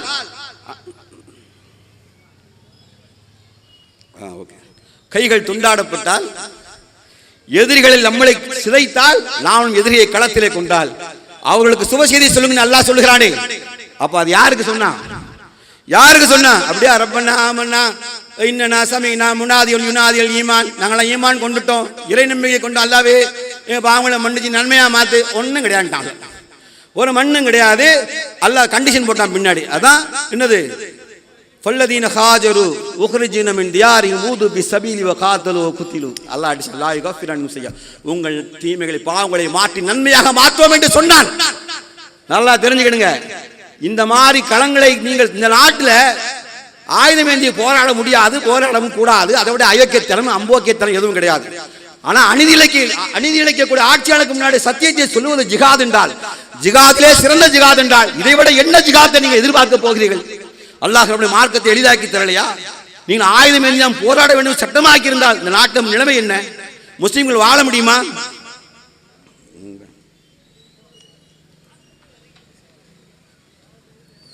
வாழ முடியுமா?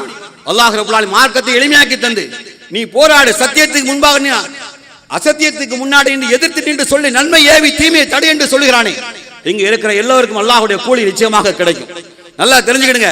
அல்லாஹ் ரப்பல் ஆலமீன் அவனுக்காக யார் ஒரு அடி எடுத்து வைக்கிறாரோ அல்லாஹ் நிச்சயமாக கூலி வழங்குவதற்கு அவன் போதுமானவனாக இருக்கிறான். நல்லா தெரிஞ்சுக்க. வீணான கூட்டம் அல்ல இது, வீணான கூட்டம் அல்ல. எங்கள் சொந்த பிரச்சனைக்காக கூடிய கூட்டமும் இல்ல. அல்லாஹ்வுடைய ஆலயத்தை இடித்ததற்காக நியாயம் கேட்கிற கூட்டம். அடுத்த சந்ததிகளுக்கு நம்ம உணர்வுகளை மறக்காமல் எடுத்து வைக்கிற விளக்கம் தெரிகிற கூட்டம் அது. குர்ஆனை இந்த சமுதாயத்தை தப்பாக புரிந்து அல்லாஹ்வை சுருக்கி சுருக்கி சுருக்கி ஏங்க அமாலிகா பட்டணத்துக்கு அல்லாஹ் ரப்பல் ஆலமீனுடைய தூதர் மூசா அலைஹிஸ்ஸலாமுக்கு அல்லாஹ் சொன்னா, உங்க படையை பனி இஸ்ராயலை கூப்பிட்டு இந்த பட்டணத்துக்கு நுழையுங்கன்னா. நல்லா கேட்டுக்கணும், பட்டணத்தில் நுழையுங்கன்னா. இவன் என்ன சொன்னான்? பதில் இருக்கு, நான் எல்லாம் போக மாட்டேன், நீங்களும் எல்லாரும் போராடுங்கன்னா. யார் சொன்னா? சொன்னது யாரு? பனி இஸ்ராயல் சொன்னா நீங்களும் எல்லாரும் போராடுங்க. ஏன் அப்படி சொன்னான் தெரியுமா? யாருக்கா தெரியுமா? பதில் தெரியுமா? அவன் பலசாலை இருந்தா மட்டும் இல்ல, அவன் அல்லாஹ் நம்பல. என்ன செய்யல? அல்லாஹ் நம்பல. ஆகவே இந்த ஷியா கூட்டம் நம்மளிருந்து பிரிந்து போகிறார்களே, பாபர் மசூதி பிரச்சனை வேண்டாம் என்று பிரிந்து போனார் இந்த ஷியா. இவர்கள் அல்லாஹ்வை நம்பவில்லை, இவர்கள் கூட்டத்தை நம்புகிறார்கள். இவர்கள் சட்டத்தை இவர்கள் திறமையும் நம்புகிறார்கள். நீ அல்லாஹ்வுடைய சக்திக்கு முன்பாக நீ நான் அற்பமான உணர்ந்தால் வலிமையை தருவன், ஆற்றலை தருவன் அல்லாஹ் ரப்பல் ஆலமீன் தான். அதனால வந்திருக்க மக்களே, அல்லாஹ் ரப்பல் ஆலமீன் குறையில்லாமல் நன்மை தருவதற்கு போதுமானவனாக இருக்கிறான். தமிழ் ஒரு பாட்டு இருக்கு, சினிமா பாட்டுலாம் பாட நினைச்சிடாதீங்க, அதெல்லாம் செருப்படிக்கிற மாதிரி பாட்டு தான். வெற்றி வேண்டுமா போட்டு பாரடா எதிர் நீச்சல். வெற்றி வேண்டுமா போட்டு பாரடா எதிர் நீச்சல், சரிதான் அட சரிதான் போடா தலைவீதி என்பது வெறும் கூச்சல், எண்ணி துணிந்தால் இங்கு என்ன நடக்காதது, கொஞ்சம் உதைத்தால் இங்கு எது கிடைக்காதது. புரியுதா? சினிமா பாட்டு பாட வேண்டிய பாடு ரஃபீக், சினிமா பாட்டு பாடி இஸ்லாத்தை விட்டு வெளியே பாடா கொண்டாட்.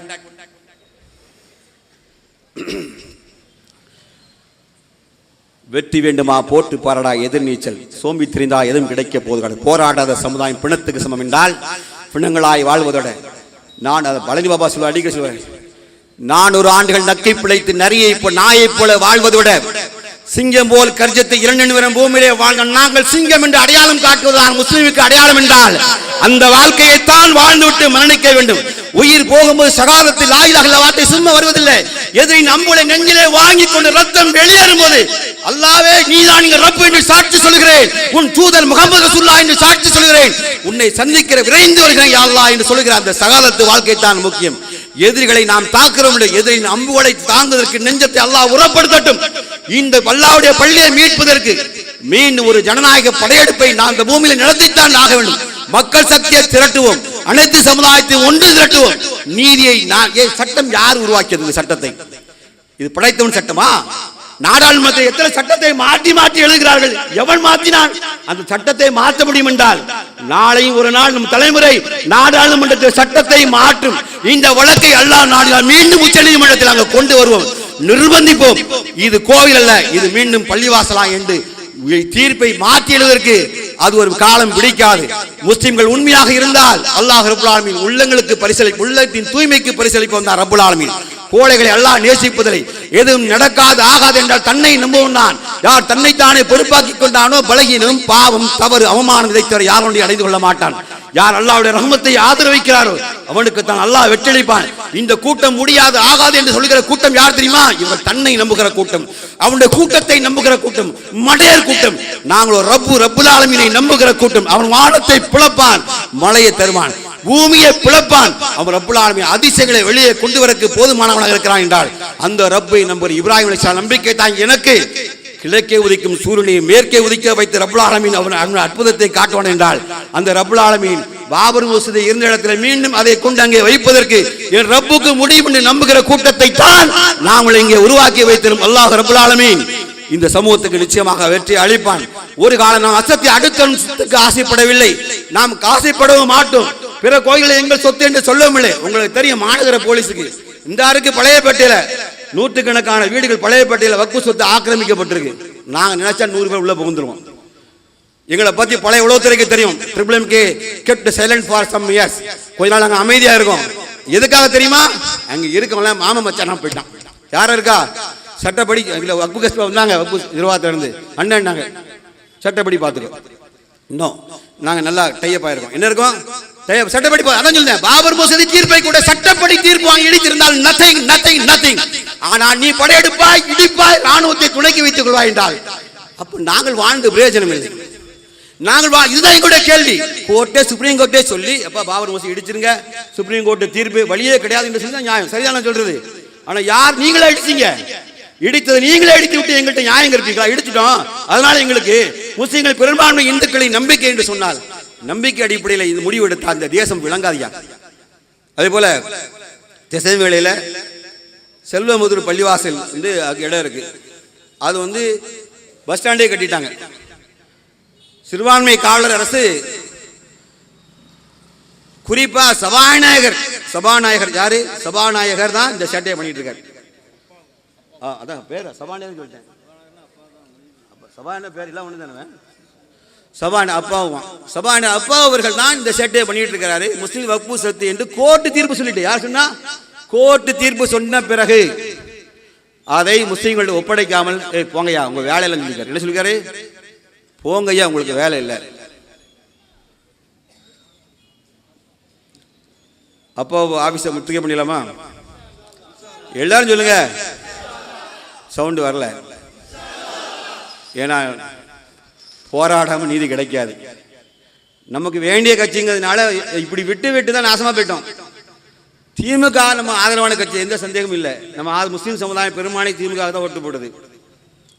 நான் இதே மேடையில் லாஸ்ட் பேசின மேடையாக தான் இங்கே வகாபண்டனுக்கு ஓட்டு கேட்டோம். கடைசி மேடை இந்த மேலப்பாளையத்தில். அதுக்கு 2 ஆர்ப்பாட்டம் வழக்கு. எனக்கு வகாபண்டனுக்கு ஓட்டு கேட்டதான் கடைசி வழக்கு. திமுக ஆதரிக்கிறோம், ஆனால் நீங்க செய்த அட்டுழைத்தை பொறுத்துட்டு முஸ்லிம்களின் உரிமைகளை கேட்பதுதான் எங்களுடைய கோரிக்கை என்றால் தயவு செய்து மாண்புமிகு முதல்வர்களே அப்பா அவர்களுடைய சேட்டையை சுருக்கிட்டு முஸ்லிம்களுடைய உரிமைகளை மரியாதை கொடுத்துருங்க.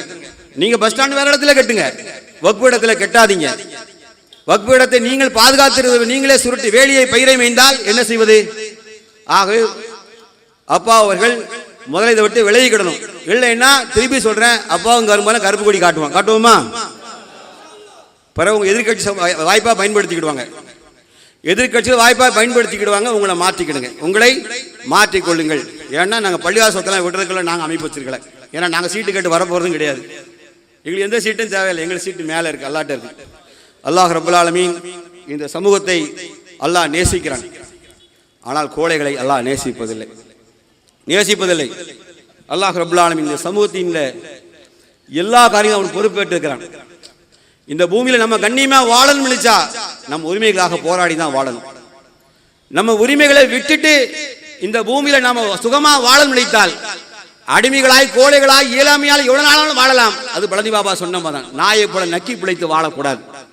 ரோசமாய் வாழணும், வீரமாய் வாழணும், ஈகையாய் வாழணும். நம்மிடத்தில் யார் உதவி தேடி வந்தால் முஸ்லிம்களை போன்று உதவி செய்ய முடியுமா என்று கேட்கக்கூடிய நிலைத்தான் உருவாக்கணும். சேவைன்னு அவங்களை அடிக்க முடியாதுப்பா, சேவை என்று அவளை அடிக்க முடியாது என்று சொல்ல நிலையை உருவாக்கணும். ஆனால் முஸ்லிம்கள் இன்றைக்கு தோண்டு போய் இருக்கிறார்கள். காரணம் நெகட்டிவ் ப்ரொபகேஷன், தப்பான எதிர்மறை பிரச்சாரங்கள் அதிகமா இருக்கு. படைச்சவனை பற்றிய நம்பிக்கை குறைஞ்சிட்டு எல்லாம் நாம் செய்கிறோம் என்று எண்ணுகிறார்கள். ஆகவே தோற்றும் போகிறார்கள். படைத்த ரப்பின் மீது பாரத்தை போட்டுவிட்டு பிஸ்மில்லாஹி தவக்கல்து என்று சொல்லி அல்லாஹ்வுடைய காரியங்களை பயணிக்க ஆரம்பித்தார். அல்லாஹ் ரப்புல் ஆலமீன் நமக்கு எல்லா வெற்றியும் தருவான். அல்லாஹ் எல்லா வெற்றியும் நமக்கு தருவான். ஒருவேளை தோற்றாலும் அல்லாஹ் ரப்புல் ஆலமீன் அதற்கான கூலியை மறுமையில் நமக்கு தருவதற்கு போதுமானவனாக இருக்கான். முஸ்லிம் சமுதாயமே, திருப்பி உங்கள்கிட்ட எல்லார்ட்டும் கேட்குற கேள்வி, பாபர் மசூதி இடித்தது சரியா தவறா? சத்தமா சொல்லுங்க. அதை மீண்டும் அங்கே அல்லாஹ்வுடைய ஆலயம் எழுப்பப்பட வேண்டுமா வேண்டாமா? அது எப்படி எழுப்பப்பட வேண்டும் என்பதை நாளைய தலைமுறைக்கு நான் விட்டு விடுகிறேன். அதை இந்த மேடையில் சொன்னால் என் மீது வழக்கு. நாளைய தலைமுறைக்கு விட்டு விடுகிறேன். ஆனால் ஒன்றை அழுத்தமாக சொல்கிறேன், நாங்கள் மறக்கவில்லை, மறக்கவும் மாட்டோம். அந்த தலைவர்கள் மன்னிப்பு கேட்காத வரை நாங்கள் மன்னிக்கவும் மாட்டோம். எல்கேஎஸ் அத்வானி உள்பட. நீ நாட்டில் எந்த உயர்ந்த பதவியும் வாழலாம், ஆனால் நீங்கள் அநியாயம் செய்தீர்கள். ரத யாத்திரை என்ற பெயரிலே கொடுமையை செய்தீர்கள். கொஞ்சம் நஞ்ச உயிர்களை இல்லை, ஆயிரக்கணக்கான உயிர்களை நீங்கள் துண்டு துண்டாக வெட்டி போட்டீங்க. அதை மறந்துவிடு என்று சொல்லும் பொழுது எங்களால் அதை ஜீரணிக்கவே முடியல. பாபர் மசூதிக்கு பிறகு ஞான்காபி பள்ளிவாசல் கையில் எடுத்தாங்க. அடுத்தால ஷாகி ஜமா பள்ளிவாசல் சம்பல்ல. அடுத்தால் மதுரா ஈத்கா தேடல். இப்போ சொல்றாங்க தமிழ்நாட்டில் மட்டும் 106 ஒருத்தர் சொல்ல, ஒருத்தர் 165ங்கிறார். உங்களுக்கு லாட்டரி அடிக்கான்னு பார்த்துக்கிடுங்க, உங்க விளையாசலாம் நம்பர் அடிக்கான்னு பார்த்துக்கிடுங்க. இப்போ லிஸ்ட்டு வந்து முதல்ல வக்போர்டில் உங்கள் பேர் இருக்கான்னு பார்க்க, ரெண்டாவது பார்த்துக்கிடுங்க. அவன் லிஸ்ட்டில் உங்கள் பள்ளியாசி இருக்கான்னு முதல்ல பார்த்துட்டாங்க போங்க. நிறைய பேர் வக்போர்டில் நம்ம பதிஞ்சிருக்கா அப்படிங்க. வக்போர்டில் போய் 2000 கட்டுப்பா, இந்துத்துவம் பதிஞ்சு வச்சிருக்கான், அதில் உங்கள் பேர் உங்கள் பள்ளியாசி லிஸ்ட்டு இருக்கான்னு பாருங்க. இருந்தோன்னா இப்போவே அதை ஸ்டடி பண்ணிடுங்க. முதல்ல புரியுதா உங்களுக்கு? நிறைய பேர் நினச்சிருக்கேன் வக்போர்டில் இருந்தால் நம்ம பார்க்குறேன். வக்போர்டில் தானப்பா பாபர் மசூதி பள்ளியாசி இருந்துச்சு, வக்போர்டில் தான்ப்பா ஞான்யாபி பள்ளியாசி இருந்தது, அதெல்லாம் தூக்கிட்டான். மெஜாரிட்டி எனக்கு அடிபணிக்கிற நீதிமன்றமாக மாறிட்டு. மெஜாரிட்டி நினைச்சா என்ன வேணா சாதிக்கலாம். ஆனால் சிறுபான்மைய மக்கள் கத்தினாலும் கதறினால் நமக்காக கூக்கள் கொடுப்ப யாரும் கிடையாது. நல்லா தெரிஞ்சுக்கிடுங்க. இதெல்லாம் எப்போ நடந்தது தெரியுமா? நரேந்திர மோடி ஆட்சி வந்தது பிறகு மட்டும் நினைச்சிடாதீங்க. அதுக்கு முன்னாடி யாரு, எந்த அரசு? சத்தமா சொல்லுங்க. காங் ஆர்எஸ்எஸ். அது காங் ஆர்எஸ்எஸ் ஆக இருந்த காலம் அது. அதனால தான் வடக்கோள்ள முஸ்லீம் எவனும் காங்கிரஸ் இன்னும் ஓட்டு போட மாட்டேங்க. புரியுதா உங்களுக்கு? ஏன்னா துரோகம் பண்ண அவ்வளோ துரோகம் பண்ணிட்டாங்க. அங்கே நடந்த அவ்வளோ கலவரத்தை இங்கே பாருங்க. 2 கலவரம் பேரை சொல்கிறேன் பாருங்க. அந்த கலவரத்தில் சேவாதளம், காங்கிரஸுடைய சேவாதளம் அமைப்பு மீரட்டில் நடத்துகிற கலவரத்தில், நிஜாமுதீனில் இங்கே பாருங்க 3 கலவரத்தில், மீரட், கான்பூர், டில்லி, நிஜாமுதீன், அந்த 3 கலவரங்களில் 1980 காங்கிரஸின் சேவாதளம் ஆற்றிய பங்கு நிரூபிக்கப்பட்டது. யார் செஞ்சிருக்காங்கள? நீங்க யாரெல்லாம் சொல்லிட்டு இருக்கீங்க? நல்லா கேட்டுடுங்க. சங்கி எந்த கட்சியில் இருந்தாலும் சங்கி தான், ஞாபகத்தில் வச்சுக்கணும். சங்கியை நீங்க எப்படி பார்க்கணும் அப்படின்னா, இது காங்கிரஸ் சங்கின்னு விளங்கிக்கணும். இப்படி நீங்க காங்கிரஸ்காரன் எல்லாம் புனிதர் நீங்க நினைச்சிடாதீங்க. இவனை பண்ண அயக்கத்தனம் கொலை நடந்துச்சு. அதுல சேவாதள காங்கிரஸ் சேவாதள அமைப்பு இந்த வேலையை செஞ்சிருக்கான். புரியுதா? அதனாலதான் வட மாநிலங்களில் காங்கிரஸ்காரருக்கு ஓட்டு, முஸ்லீம் ஓட்டு போட மாட்டாங்க. பெரிய அயக்கத்தனத்தை தொடர்ந்து செய்து வந்தார்கள். உண்மை அது. அதனாலதான் காங்கிரஸ் தமிழ்நாட்டில் வந்து, நல்லா கேளுங்க, தமிழ்நாட்டில் காங்கிரஸை நம்ம ஏன் நேசிக்கும் கேட்டா, தமிழருக்கு என்று ஒரு பண்பாடா ஆயிட்டு. அதுக்கு காரணம் தெரியுமா? உண்மையிலேயே நம் மண்ணை சேர்ந்த மக்கள் அந்த கடந்த கால பாசத்தை மறக்காம நம்முடைய முன்னோர்கள் அழகாக உறவை ஏற்படுத்திருக்காங்க. நாடார அண்ணாச்சினோ, மாமானோ, தேவர மாமானோ, கோணார மாமானோ, நாயுடு மாமானோ, ஆசாரிய சின்னையா, என்ன இப்படி பேரப்பிள்ளைகளை வந்து பேரப்பிள்ளை அப்படி சொல்லி என்ன செஞ்சுட்டாங்க, உறவுகளை பேணி பேணி பேணி பேணி பேணி மார்க்கில் வளர்த்துருக்காங்க. காரணம் என்ன? உண்மையில் அந்த உறவு அங்கிருந்து வந்த உறவு தான். இதில் எந்த மாற்று கருத்தும் கிடையாது. ஆகவே காங்கிரஸாக இருந்தாலும் நம்ம அந்த பார்வை தான் பார்க்கிறோம். அவர்கள் அங்கே வடநாட்டு காங்கிரஸ் இங்கே செய்தால், இங்கே உள்ள திராவிடமும் தமிழும் சேர்ந்து இவர்கள் காங்கிரஸுடைய வாளை சுருட்டி வெட்டி எடுத்து விடுவார்கள். இங்கே முடியாது. அதனால அங்கே அமைதியாக இருக்காங்க. இங்கே சங்கிகள் நேரடியாக மோதுகிறார்கள். இங்கே களத்திலே தமிழக மக்களால் துரத்தி அடிக்கப்படுகிறார்கள். மதுரை மக்களுக்கு அல்லாஹ் ரப்பல் ஆலமீன் மிகப்பெரிய உள்ளத்தில் அன்பை போட்டுட்டான், பெரிய அன்பை போட்டுட்டான். முக்கியமான விஷயம், நான் மதுரை சப்ஜெக்ட் பேச மாட்டேன், திருப்பி சொல்லிட்டா பேச மாட்டேன். ஆனால் ஒரு விஷயம் இன்னொன்று, கோரிக்கை போலீஸ்க்கு நாங்கள் வைக்கணும். இது எல்லாரும் நீ சத்தமா ஆமான்னு சொல்லி நீங்கள் போயிட்டு ஓடி இருக்கீங்க கூட்டத்தை. அதாவது 144 போட்டாங்க. 144 போட்ட பிறகு எந்த தலைவரும் உள்ள என்ட்ரு ஆகக்கூடாது. அது சம்பந்தப்பட்ட கன்சர்ன் பார்ட்டியை தவிர யாரும் நுழையக்கூடாது. ஹெச் ராஜா உள்ள என்ன செய்யறாரு, மீறி தடையை மீறி உள்ள நுழைகிறாரு. காவல்துறை கடமையை செய்கிறாங்க. அங்கே டெப்டி கமிஷனர், அசிஸ்டன்ட் கமிஷனர் தலைமையில் ட்ரூப் நின்று, சார் நீங்கள் போகக்கூடாது, உங்களை வந்து நாங்கள் இப்போதைக்கு ஒன்று செய்கிறோம், நாங்கள் பிளாக் பண்ணுறோம், நீங்கள் போகக்கூடாதுன்னு சொன்ன போது அவர் என்ன சொன்னார் எல்லாரும் சொல்லுங்கள். யார் செருப்பு சமானம்னா நீதிபதி உத்தரவை மீறிய, நீதிபதி உத்தரவை கேட்க மாட்டேன்னு சொன்ன கலெக்டர் மற்றும் சிட்டி கமிஷனருடைய உத்தரவு என் கால் செருப்புக்கு சமம், என் கால் செருப்பு ஒரு தடவை ரிப்பீட்டடா சொல்லிக்கிட்டே இருக்கான், ரிப்பீட்டடா சொல்றான். நீதிபதி உத்தரவு மீறினா மனுஷா போயில கிடையாது, மனுஷா போயில கிடையாதுங்க. இவன் மீது வழக்கு போடணுமா வேண்டாமா, வழக்கு போடணுமா வேண்டாமா? அப்போ ஒரு கமிஷனர் ரோட்ல பார்த்து செருப்புக்கு சமம்னு சொல்லுவானா? டிஸ்ட்ரிக்ட் கலெக்டர் சொல்லலாம். டிஸ்ட்ரிக்ட் கலெக்டர் யாரியா? District collector district magistrate, district judge தெரியுங்களா? Equal to district judge. அவரை சொல்றான் இவன், அவரை சொல்றான். ஹெச்ராஜான்னா அவனுக்கு 4 மயிறு முளைச்சிருக்கா, எக்ஸ்ட்ரா முளைச்சிருக்கா, அவனுக்கு எக்ஸ்ட்ரா முளைச்சிருக்கா. அவனுக்கு ஏன் வழக்கு போட்டு உள்ள இதுக்கு உள்ள அடைக்க மாட்டேங்க? சும்மா எஃப்ஐஆர் போட்டு விட்டுருந்தீங்க அவனை. அவன் எஃப்ஐஆர் போட்டு பெருச்சாலுமே ஊர்ல சுத்திக்கிட்டே அலையான். எப்ப பாரு ஹைகோர்ட்டாவது மயிரானுங்க, எப்ப பாரு கமிஷனர் பேசுறான், கலெக்டரா பேசுறான். நான் வந்து எப்பா இங்க ஹிஜாப் வழக்குல நீதிபதி எல்லாம் 2-3 வெரைட்டியா இருக்காங்கன்னு வாய விட்டேன். போட்டாம் பாரு உளவுத்துறை மாட்டம் பாலை உட்காம போடல அவனுக்கு போட்டும் போட்டு 1.5 மாசம் விளையாடிச்சாங்க. வீட்டுக்குள்ள நான் வந்து கதவை உடச்சி என்னமோ பயங்கரவாதி என்னையே தேடுற மாதிரி தேடி 3 தடவை ரோட்டில் உழைச்சாச்சு. கடைசியில் போலீஸ் தரப்புல எந்த தப்பும் இல்லை. அவங்க சொல்லிட்டாங்க, நான் பாய் உங்களுக்கு 2 வருஷம் விட்டோம், பாய் 3 வருஷம் விட்டோம். நீதிபதி பிடிவாதமாக இருக்கான், நாங்கள் என்ன செய்யறது? அதனால நீ உங்கள் தலைவிதியாக தான், நீ உள்ளே போங்க வெளியே அனுப்பி வச்சிட்டாங்க. எதுக்கு? நீதிபதியை பற்றி நீதிபதியில் பல வகைகள் இருக்காங்கன்னு சொன்னதுக்கு தான் இந்த வேணை. இவன் டெலிபரேட்டாக சொல்லுதான். எப்படி பப்ளிக்கில் நின்று மீடியா மொபைல் எல்லாம் வீடியோ ஆகிட்டு இருக்கு, வேணுன்னு பார்க்கறதுக்காண்டி பார்க்கறது சொல்லுவான். கால் சிறப்பு பண்ணி எல்லா உடம்பு போடுதான். வழக்கு போட்டா பத்தாது, அவனை துறை. ஆனால் பயந்தானிப்பியா பிரிவேசில் மோசம் போகுது, அவனுக்கு நல்லா கவனிச்சு பாருங்க தெரியும். டக்குன்னு கொண்டாடிக்கான்.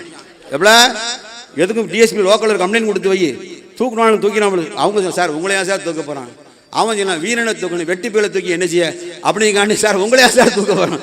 போலீஸ் இன்டெரக்டாக சொல்லுது, நீங்களாம் போட்ட போய் உன்னையே தூக்கி என்னடா செய்ய, வாய் விட்டுட்டு அழைத அப்படிங்காண்டி இன்டெரக்டாக சொல்லிட்டாங்க. இவன் நைஸாக கொண்டாடிக்கான்.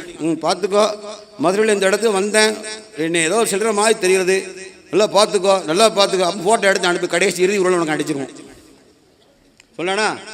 அப்போ என்ன செய்யணும்? அரசு அவன் வழக்கு போட்டு என்ன செய்யணும்? அவங்க உங்களுடைய ஆண்மையை காட்டணும், போலீஸ் உங்களுடைய ஆண்மை பலத்தை காட்டணும்.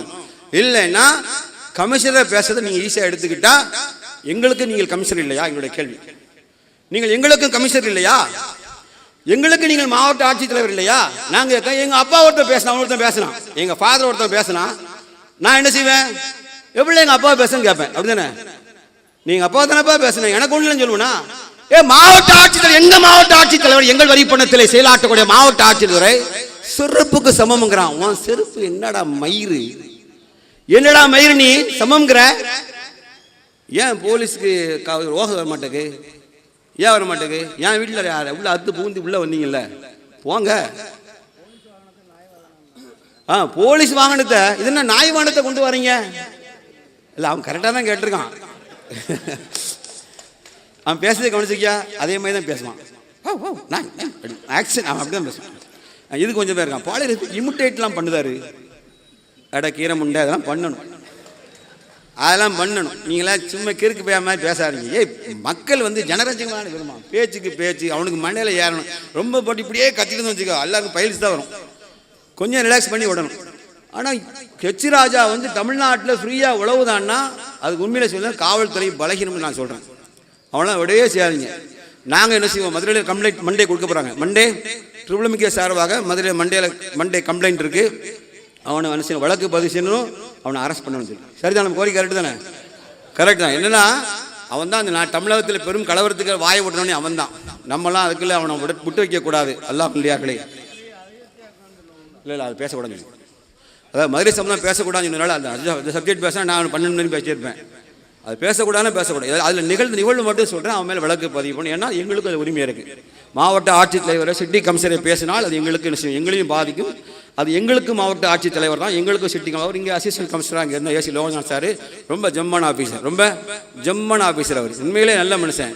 எங்களுக்கு லத்திச்சார்ஜி நடக்கும்போது அவர் தான் ராமகிருஷ்ணனையும் இன்ஸ்பெக்டரும் பேர் என்ன சோமையும் கூப்பிட்டு உங்களாம் அறிவில்லைன்னு கேட்டார். அறிவில்லை உங்களை ஏன்டா லத்திச்சார்ஜி ஐடி உரிமை கொடுத்தான் முட்டா பயிலாம் கேட்டு ஏன் முன்னாடியே திட்டாரு. ஃபூல்ஸ் முட்டா பையலாம் கேட்டார். என்ன வேலை செஞ்சீங்கன்னு கேட்டார். இது நடந்த உண்மை. நல்ல நேர்மையான ஆபீசர் அவர். அதனால் அவரை பேசுறது தவறு. அந்த தவறை சரி செய்வதுனா காவல்துறை அவர் மீது வழக்கு பதிய வேண்டும். தமிழகத்தை அமைதி பூங்காக ஆக்குவதற்கு காவல்துறையினரே முஸ்லீம் சமுதாயம் முழுசாக உங்களுக்கு ஒத்துழைக்கும். முழுமையாக நாங்கள் ஒத்துழைப்போம். வட மாநிலங்கள் எங்களுக்கு தெரியாது. ஆனால் அங்குள்ள பிரச்சனை ஏன் இங்கே பேசுகிறோம் என்றால், அதே மாதிரி இங்கே 106 பள்ளிவாசலை நாங்கள் இலக்கு வைத்திருக்கிறோம் என்று சொல்கிற பொழுது நாங்கள் எங்களை விழிப்புணர்வோடு வைத்துக் கொள்வதற்காக நாங்கள் பேசுகிறோம். பாபர் மசூதியை நாங்கள் நிச்சயமாக ஒருபோதும் மறக்கவில்லை, மறக்கவும் மாட்டோம். அந்த கொலைகார கும்பல்களை நாங்கள் மன்னிக்கவும் மாட்டோம். சட்டத்தை முன்னாடி நிறுத்தினோம், அத்தனை பேரும் தப்பித்து விட்டார்கள். ஆனால் ஆண்டவருடைய பிடி ஒரு நாள் நிச்சயமாக இருக்கிறது. நாங்கள் பார்ப்போம் கண்ணு முன்னாடி அவர்கள் இறுதி கால வாழ்க்கையை நாங்கள் கண்ணால பார்ப்போம். இறைவன் எங்களுக்கு அந்த அத்தாட்சிகளை காமிப்பான். நிச்சயமா யாருடைய பிரார்த்தனை ஒருபோதும் வீணாகாது. யாருடைய எந்த முயற்சியும் அல்லாஹ் வீணாக்கவும் மாட்டான். முஸ்லிம் சமுதாயம் கோழைகள் அல்ல என்பது என்றைக்கும் நாங்கள் நெஞ்சத்தில் பாபர் மசூதியை ஏந்திருக்கிறோம். என்றைக்கு நாங்கள் வீரத்தோடு அதற்காக நாங்கள் எந்த தியாகத்தையும் செய்வோம் என்பதை அடையாளம் காட்டுவதாகத்தான் காலையிலே எஸ்டிபியும் மாலையிலே தாமுமுகவும் இங்கே பொதுக்கூட்டத்தில் ட்ரிபிள்எம்கேயும் தொடர்ந்து நாங்கள் இதில் பயணித்துக் கொண்டிருக்கிறோம். அல்லாஹ் ரப்புல் ஆலமீன் இந்த சமூகத்தை வெற்றி சமுதாயமாக ஆக்குவானாக. நல்லா கேட்டுக்கிடுங்க. யார் யாருக்கு இந்த உணர்வு இல்லையோ தயவு செய்து உணர்வோடு வாருங்கள். ஒற்றுமையாக இருவெல்லாம் கேட்டுக்கிடுங்க. முஸ்லீம்களே, நாம் பகைமை பாராட்டி பிரிந்து இருக்கிற நேரம் இது அல்ல. எதிரிகள் வலிமையாகி நம்மை நோக்கி இலக்க வைத்து நகர்ந்து கொண்டிருக்கும் பொழுது நாம் பிளவுகளையும் பகைகளையும் ஃபிர்காக்களையும் வைத்து பிரிந்து பிரிந்து பிரிந்து கிடந்தால் நம்மை துண்டாடி விடுவார்கள். அல்லாஹ் ரப்புல் ஆலமீன் அந்த சமூகத்தை நேசிக்கவும் மாட்டான். ஆகவே ஒற்றுமையாக இருப்போம், வலிமையாக இருப்போம், நேர்மையாக இருப்போம். எல்லாத்தையும் உன்னை சொல்லுகிறேன், அல்லாஹ்வின் அடியார்களே, அல்லாஹ்வுக்கு இணை வைக்காதீர்கள். வகீமுஸ் ஸலா, தொழுகையை நிலைநாட்டுங்கள். யாரும் சொல்ல மாட்டான், நான் சொல்லுவேன். நீங்கள் அகீமுஸ் ஸலா, தொழுகையை நிலைநாட்டுங்கள். படைத்த ரப்பை பற்றி பிடிங்கள். அதிகாலை பொழுது நமக்கு ரூகை கொடுத்து தொழுகையை தந்த உயிரை தந்த ரப்புல் ஆலமீனுக்கு நன்றி செலுத்துவதற்காக பனியோ மழையோ கோடையோ நீங்கள் பாய்ந்து செல்லுங்கள். படைத்தவனுக்கு சுஜூது செய்வதற்காக பாய்ந்து செல்லுங்கள். தொழுகை நம்ம உயிரினும் மேலானதாக நமக்கு இருக்கணும். புரிந்து கொடுங்க. வெட்டு கூச்சல் போட்டு கத்திட்டு முஸ்லீம் அல்லாத வாழ்க்கையாக வாழ்ந்து மரணித்து விடக்கூடாது. நமது தொழுகையை பலமாக பற்றி பிடித்துக் கொள்வோம். அல்லாஹ்வுக்கு இணை வைக்க மாட்டோம். இறுதி மூச்சு வரை நம் இலக்கு எதுவாக இருந்தாலும் கடைசி வரை உன்னதமான போராட்டங்களை எடுத்து வழிநடத்தி சென்று இறுதி இலக்கை அடைவோம், வெற்றி அடைவோம். அல்லாஹ் ரப்புல் ஆலமீன் நமக்கு வெற்றியை தந்தல்வானாக. வாஹிர் தவானா அல்ஹம்துலில்லாஹி ரப்பில் ஆலமீன். அஸ்ஸலாமு அலைக்கும் வரஹ்மத்துல்லாஹி வபரகாத்துஹு.